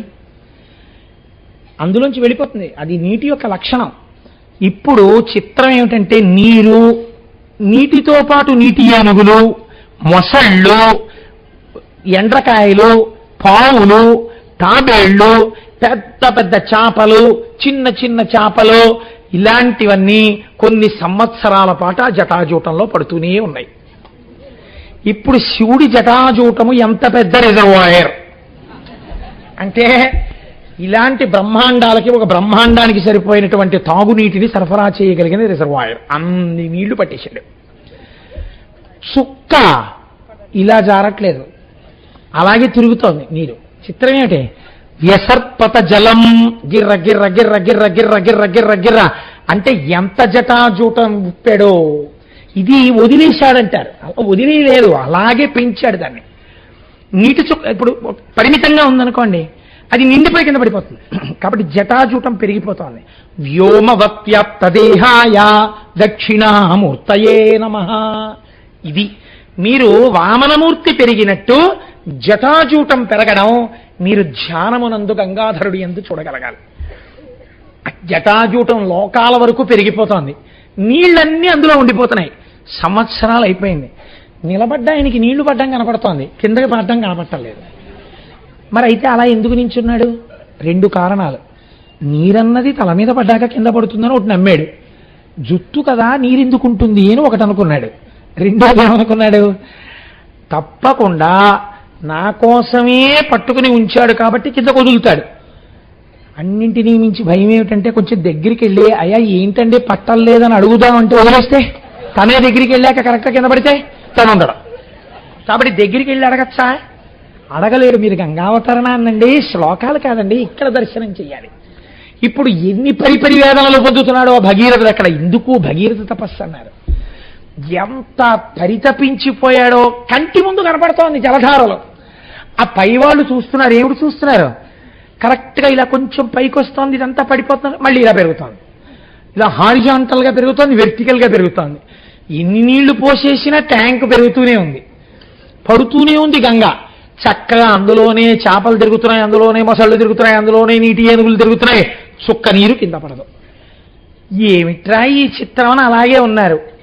కొన్ని సంవత్సరాలు తిరిగిన తర్వాత ఈవిడ అనుకుందిట, అరేరే చిన్న కన్నం దొరికితే జారిపోవడం నాకొచ్చు, ఇంత పెద్ద ధారని ఒక లోహం కాదు తన జుట్టు ముడితో కట్టేశాడు కొన్నేళ్లు గంగావతరణాన్ని. ఈయన ప్రాజ్ఞుడంటే, ఈయన పరమపురుషుడంటే, ఈయన పరబ్రహ్మం అంటే తెలియక వెర్రితనానికి పోయాను. ఈయన పరమాత్మ, ఈయన శరీరానికి తగలడం నా భాగ్యం, ఈయనే వదిలితేనా ఇలా జారిపోతాను. ఇలా జారిపోయినప్పుడు ఇప్పుడు తలకి తగలడం కాదు, ఈయన ఒళ్ళంత తరువుతో కింద పడిపోతాను అంటే నాకు పరబ్రహ్మ స్పర్శ కలుగుతోంది, నేను పునీతమైపోతున్నాను అనుకుంది. అంతే వదిలేడా. ఈవిడికి ఈ బుద్ధి, ఆయనకి భగీరథుడికి మళ్ళీ తపస్సు మొదలెట్టాడు శంకరుడి కోసం. ఆయన యొక్క కార్యసిద్ధి ఏకకాలమునందు సంఘటించి వదిలిపెట్టాడు నీరు. ఆ నీరు వచ్చి బిందు సరోవరంలో పడింది. మొట్టమొదట బ్రహ్మగారు తపస్సు చేసినటువంటి స్థలం. అక్కడి నుంచి 7 పాయలుగా విడిపోయింది. తూర్పుకి కొన్ని పాయలు, పశ్చిమానికి కొన్ని పాయలు వెళ్ళిపోయి భగీరథుణ్ణి అనుసరించి ఒక పాయ వెళ్ళిపోయేటట్టుగా ఆయన అనుగ్రహించాడు. ఇది ఈశ్వరతత్వం అంటే. మీరు నేను నిజంగా తీసుకొచ్చి ఒక గ్లాసుడు నీళ్ళు ఇలా పోసామనుకోండి, పోస్తే ఈ పోస్తున్న నీళ్లు ఒక పాయగా ఇటు వెళ్ళుగాక, ఒక పాయగా అటు వెళ్ళుగాక, ఒక పాయ సుబ్రహ్మణ్యుడికి పూజ జరిగిన వైపు వెళ్ళుగాక అన్నాను అనుకోండి, నీ మోహం అని పల్లవన్న వైపు వెళ్ళిపోతుంది. నీరు పల్లమెరుగు నిజము దేవుడు ఎరుగు, అలా ఏం వెళ్ళదు. అంటే శంకరస్య ఇవ శాసనాత్, ఆయన ఎవరెవరికి ఎటువైపు ఎంత అవసరమో అటు పంపాడు నీరు. ఇది ఈశ్వరాజ్ఞ. ఏమి శంకరుడండి, ఏమి మహాదేవుడండి నిజంగా ఆయన. ఒక పాయని ఎలా చెప్పాడో చూడండి, భగీరథుడితో వెళ్ళు అన్నాడు. ఇప్పుడు ముందు భగీరథుడి రథం వెడుతోంది, వెనకాతల గంగ వెళ్ళిపోతోంది. ఇలా వెళ్ళిపోతుంటే ఒక ఆశ్చర్యం జరిగిందిట. ఇప్పుడు లోకానికంతటికీ ఒక విషయం తెలిసింది. ఏమిటిది? గంగ పవిత్రమైపోయింది శంకరుడికి తగలడం వల్ల. ఇది నేను చెప్పట్లేదు, ఆయనే అంటారు. గగన శంకర స్థిత తతో ధరణిమాశ్రిత వ్యసర్పత జలం తత్ర తీవ్ర శబ్ద పురస్కృతం. పెద్ద చప్పుడుతో ఖాళీగా ఉన్న దాంట్లో పడితేనే చప్పుడు సరికదా, సగం నిండిన దాంట్లో నీళ్లు పడ్డాయనుకోండి ఇంకా చప్పుడు. ఇంత చప్పుడుతో పడ్డ నీరు ఇప్పుడు ఆయన నుంచి భూమి మీదకు పడితే కొత్త చప్పుడు, ప్రవహిస్తుంటే ఇంకా చప్పుడు. ఈ చప్పుడు చాలలేదన్నట్టు ఉరే ఉరే ఉరే ఉరే విచిత్రం చూసావా, ఆకాశగంగా ఇన్నేళ్ల నుండి ఉండిపోయింది జటాజూటంలోంచి శంకరుడి మించి కింద పడిపోతుంది. ఇప్పుడు అందరికీ సంతోషం ఏంటి అంటే, నీళ్లలో స్నానం చేయడం సంతోషం కాదు, ఆయనకి తగిలి పడ్డ దగ్గరికి వెళ్ళి స్నానం చేయడం. కానీ అది పడుతోంది ఇంకాను. అక్కడ తల పెట్టడం, స్నానం చేయడం ఎవరికి సాధ్యం కాదు, ఈడ్చేస్తుంది. అక్కడ శంకరుడు ఒక్కడే నిలబడగలడు. కాబట్టి అది ఆయన శక్తిని చూపిస్తుంది. దేవతలు ఎటువంటి వాళ్ళండి? తత్ర దేవర్షి గంధర్వ వసుధా తలవాసిన భవాంగపతి తంతోయం పవిత్రమితి పస్పృశో. తర్వాత కింద పాయల్లో స్నానం చేద్దాం, ఇక్కడ వెంటనే శంకరుణ్ణి తగిలి పడుతోంది. అలా అందరినీ కూర్చోపెడితే ఆ దగ్గరగా కూర్చోవాలని ఎందుకు కోరుకుంటారండి? నాకు తెలుసు ఎంత భక్తితో ఉంటే ఆ కోరిక పుడుతుందో. అలా ఎక్కడో దూరంగా ఉన్నారనుకోండి, 2 గంటల సేపు నిలబడి ఒక్కసారి దగ్గరగా వెళ్ళి భగవంతుణ్ణి దర్శనం చేసుకోవాలని ఎందుకు తాపత్రయపడతాం? ఈశ్వరుడికి దగ్గరగా వెళ్ళాలన్న కోరిక మనుష్యుడికి సహజంగా ఉంటుంది. అందుకే అలా చూసేశాను కదండి అని వెళ్ళరండి ఎవరు. మహాలఘు దర్శనం ఇచ్చారనుకోండి, కోపడతాం మనం. ఎందుకు కోపడతాం? ఏం నీకు కనపడలేదా అంటే, కనపడడం వేరే, దగ్గరికి ఎడితే వేరు. ఏమిటి దగ్గరికి ఎడితే వేరు? ఈశ్వరుడి దగ్గర మనం ఈ మాట అంటాం చూడండి. అంతరాలయం దగ్గరికి తీసుకెళ్ళినా అంతరాలయంలో కదలరా అండి అంటాం. అంతరాలయంలో కదిలితే ఓసారి ముట్టుకోకూడదా అండి, ఓసారి ముట్టుకొనిస్తే ఏమంటే తల కొట్టుకోకూడదా అండి, తల కొట్టుకొనిస్తే ఏమంటే బయటికి వెళ్ళి 2 పూలు తెచ్చుకుంటాను వేసుకోవచ్చా అండి. ఇవి మీరు గుర్తుపెట్టుకోండి. ఈశ్వరుడి వైపుకి పరిగెత్తడానికి మీకు అంతర్లీనంగా ఉంది ఈ కోరిక. ఈ కోరికే ప్రపంచపటం మొత్తం మీద ఒక్క భారతదేశంలోనే ఉంది, ఇంకెక్కడా లేదు. దేవాలయంలోకి వెళ్ళిపోవాలని, భగవంతుణ్ణి కౌగిలించుకోవాలని, దగ్గరగా వెళ్ళాలని, చూడాలని మనం పడే పరివేదన ఎవ్వరూ పడరు. ఎందుకని? మన జీవితాలు ఈశ్వరుల్లో కలిసిపోవాలని కోరుకోవడం అంతర్లీనంగా మనకున్నటువంటి సంప్రదాయం. కాబట్టి ఇప్పుడు వాళ్ళు ఏం చేశారు, అక్కడికి వెళ్ళి దాని కింద తల పెట్టలేక ఆ నీటిలో చెయ్యి పెట్టి తీసి చల్లుకున్నారు. కింద పాయల్లోకి వెళ్ళి స్నానాలు చేశారు. ఇప్పుడు ఏమైందో తెలుసా అండి, ఒక విచిత్రం జరిగింది. కింద నుంచి పైకి వెళ్ళిపోతున్నారు కొంతమంది, కొన్ని వేల మంది పైనుంచి కిందకు వచ్చేస్తున్నారు. ఎందుకు ఇలాగా అంటే, ఒరే మళ్ళీ మనకి అవకాశం వస్తుంది ఏంటి, మన పుణ్యం అయిపోతే మన కిందకు తోసేస్తారు. క్షీణే పుణ్యే మర్త్యలోకం విశంతి, పుణ్యం ఉన్నంత కాలం స్వర్గలోకంలో ఉంచి కిందకు తోసేస్తారు. మళ్ళీ కొత్త పుణ్యం సంపాదించేసుకోవాలి. కాబట్టి ఏం చేస్తున్నారట, వాళ్ళందరూ కిందకొచ్చి గంగలో స్నానం చేసి పైకి వెళ్ళిపోతున్నారు. మహాపాపాత్ములు భూమి మీద ఉన్న వాళ్ళు గంగలో స్నానం చేసి పాపాలపై పైకి వెళ్ళిపోతున్నారు. కిందకొచ్చేవాళ్ళు పైకి వెళ్ళేవాళ్ళు, కిందకొచ్చేవాళ్ళు పైకి వెళ్ళేవాళ్ళు. ఓ స్నానం అయిందా, అయిపోయిందండి, వెళ్ళిపోతున్నాం. ఓ మీరెక్కడికి వెళ్తున్నారు, స్నానానికి వెళ్తున్నామంటే వెళ్ళిపోయేవాళ్ళు. ఎగువకు పోవు బండ్లకు దారి విడివమో అని తిరుమల కొండ మీద రాసినట్టు కిందకొచ్చేవాళ్ళు పైకి వెళ్ళేవాళ్ళు, కిందకొచ్చేవాళ్ళు పైకి వెళ్ళేవాళ్ళు. ఒకటికి 4 మాటలు స్నానం చేసేసేవాళ్ళు, దాని వెంట పరుగులు తీసేవాళ్ళు. నదీ ప్రవాహం ఇంత గొప్పగా ఒక మనిషి సాధించినది చరిత్రలో. ఆయన మీద పడుతోంది, ప్రవహిస్తోంది. ముందు భగీరథుడు వెళ్తున్నాడు, ఆయన ఇటుడికి అటు ఎడుతోంది. వెళ్ళేటప్పుడు నీటి లక్షణం అండి, ఇలా గీత గీసినట్టు వెళ్ళలేదు, లోతుల్లోకి వెళ్ళిపోతోంది. సుడిగుండాలు తిరిగేస్తోంది, ఇలా వంకరగా వెళ్ళిపోతోంది. ఎత్తెక్కడానికి ప్రయత్నం చేస్తోంది, పచ్చటి నునుగు ఏర్పాటు చేసుకుంటోంది, పుట్టల్ని కప్పేస్తోంది.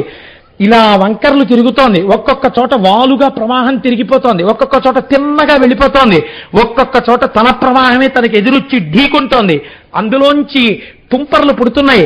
అలా వెళ్ళిపోతోంది. వెళ్ళిపోతుంటే వెళ్ళి వెళ్ళి వెళ్ళి వెళ్ళి జహ్ను మహర్షి తపస్సు చేసుకుంటున్నటువంటి ప్రాంగణం దగ్గరికి వెళ్ళింది. వెళ్ళి అటువైపుకు పల్లం ఉంది, అటు తిరిగింది. తిరిగి ఒక్కసారి ఇంత నీటి ప్రవాహం వెళ్ళి ఆయన అంతర్ముఖుడై కూర్చునున్నాడు.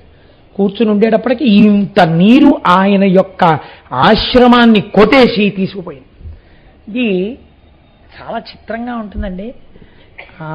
మీరు ఎప్పుడైనా చూశారో లేదో నాకు తెలియదు, కానీ ఈశ్వరుడు బహుశా ఎదరవీడు ఎప్పుడైనా గంగావతరణం చెప్పాలని నన్ను అలా పుట్టించాడు. ఏలూరులో మా ఇంటి పక్కనే తమిళేరు ఉండేది. ఆ తమిళేటి గట్టెక్కి కూర్చుంటే ఏరుస్తోంది అనేవారు. ఏరుస్తోంది అంటే స్కూల్ మానేయడమే. ఆ ఇంట్లో వాళ్ళకి భయం, వరదలు వస్తాయని పంపించేవారు కాదు.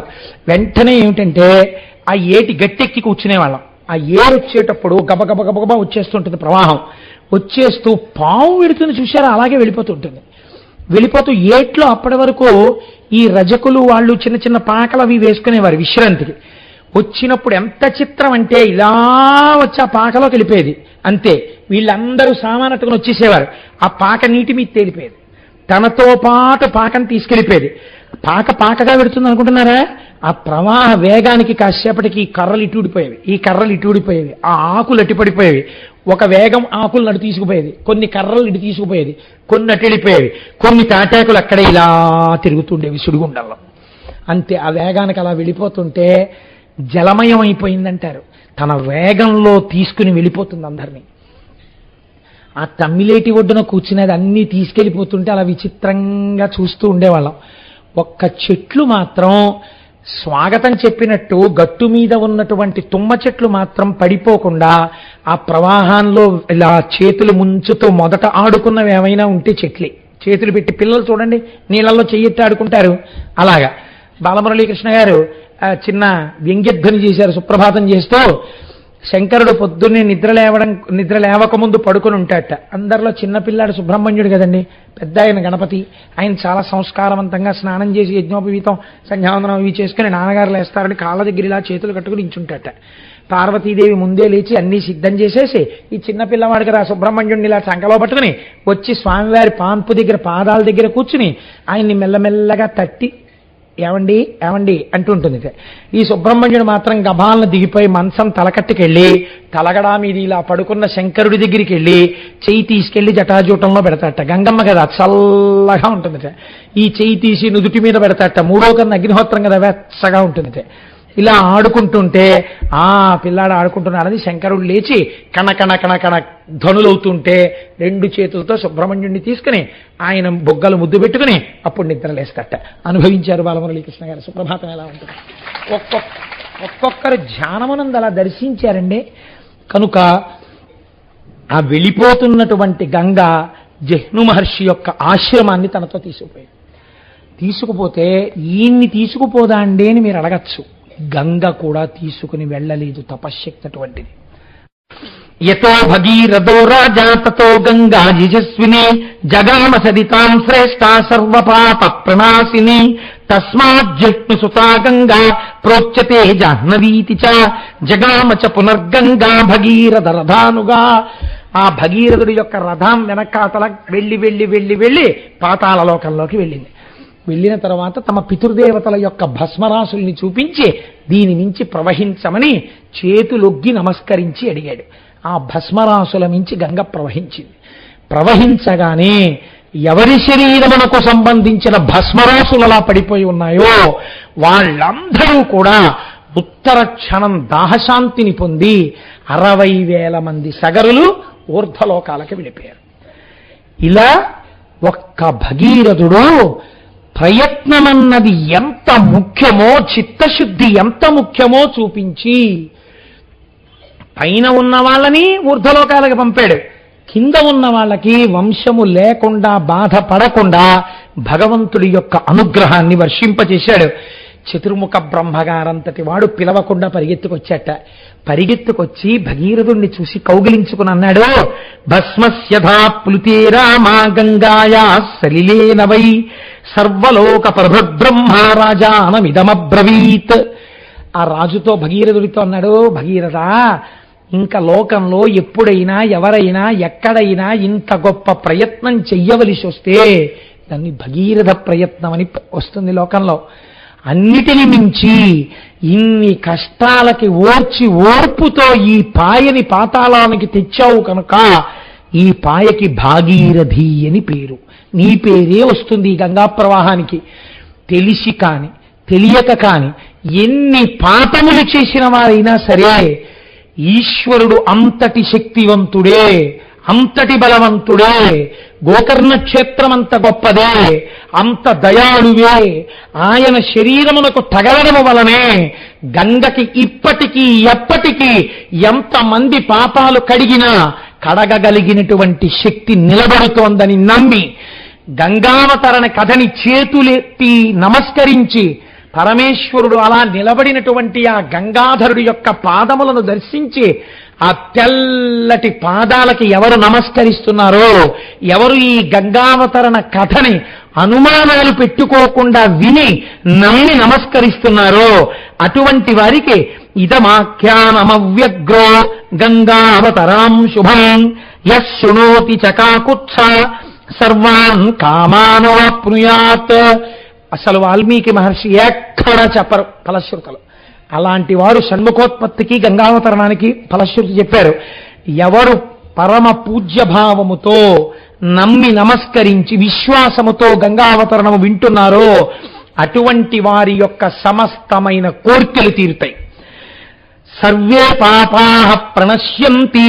వారు ఎన్ని పాపములను ఇతపూర్వము చేసిన వారైనా ఆ బాధలు పొందకుండా వారి పాపములను మానసికంగా గంగా దర్శనం చేస్తూ విన్నారు కనుక ఆ పడిపోతున్న గంగ యొక్క శబ్దాన్ని ఇక్కడ మనస్సులో వింటే రంగతుంగ తరంగ సంఘములతో రంజిల్లు ఘోషంబుతో బంగారంబగు పొంగుతో నురగతో పువ్వాట తుంపర్లతో భంగుల్ సల్పుచు జగ్గలించుతున్న భోభాగము నుండి జారన్ గంగమ్మను దల్చితే శిరమునన్ రంజిల్లుతున్ శంకర అంటూ ఆ గంగాధరుడికి ఎవరు నమస్కరిస్తున్నారో అటువంటి వారందరికీ సర్వే పాపాః ప్రణశ్యంతి. గంగా స్నానం కాదు, గంగావతరణమే విన్నారు కనుక వారి పాపములు పటాపంచలైపోయాయి. ఆయుకీర్తిశ్చవర్ధతే. వారి యొక్క ఆయుర్దాయము చక్కగా వృద్ధిలోకొచ్చి వారు దీర్ఘాయుష్మంతులవుతారు, చిరంజీవులవుతారు. వారికి ఏమి అపమృత్యు దోషం ఉండదు, ఏ ప్రమాదములు రావు. కీర్తిశ్చవర్ధతే. చక్కటి కీర్తి పొందుతారు. కీర్తి ఎప్పుడు పొందుతారండి మీరు చెప్పండి? కీర్తి ఎప్పుడు వస్తుంది? ఆయన్ని చూడగానే అమ్మ మహానుభావుడండి నమస్కారం పెడదామని ఎప్పుడంటారు? సద్గుణములు కలిగినటువంటి వాడు, సత్కర్మానుష్ఠానము కలిగినటువంటి వాడు అయితే కీర్తి ఉంటుంది.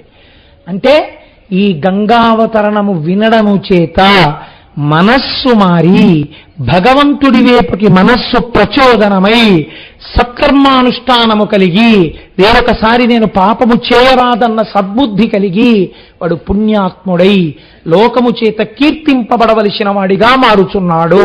కనుక ఆయుకీర్తిశ్చ వర్ధతే. అంత పరమ పవిత్రమైనటువంటి గంగావతరణ ఆఖ్యానాన్ని ఇవాళ మీకు చాలా గొప్ప రోజు, సోమవారం ప్రదోషవేళ శివాష్టోత్తరం చదువుకుని శివమహాపురాణ వ్యాఖ్యానాంతర్గతంగా మనం గంగావతరణ ఘట్టాన్ని స్వామి సన్నిధానంలో కూర్చుని చెప్పుకున్నాం. మనం ఎంత భాగ్యవంతులం. ఈశ్వరుడు యొక్క హద్దులేని కారుణ్యం వినేటప్పుడు మామూలుగా వినడం కాదు, ఇలా ముక్కున వేలేసుకోకుండా వినలేనటువంటి లీల ఏది ఉన్నదో, ఎంత చమత్కారమైనటువంటిదో, ఎంత కారుణ్యమూర్తియో ఆవిష్కరించేది, ఏది విని ఏది ఒక్కసారి తలుచుకుంటే మన పాపములు పటాపంచలైపోతాయో భక్తినిస్తుందో అటువంటిది. పేరు చెప్పను చిన్న సస్పెన్స్ ఉంచితే బాగుంటుంది.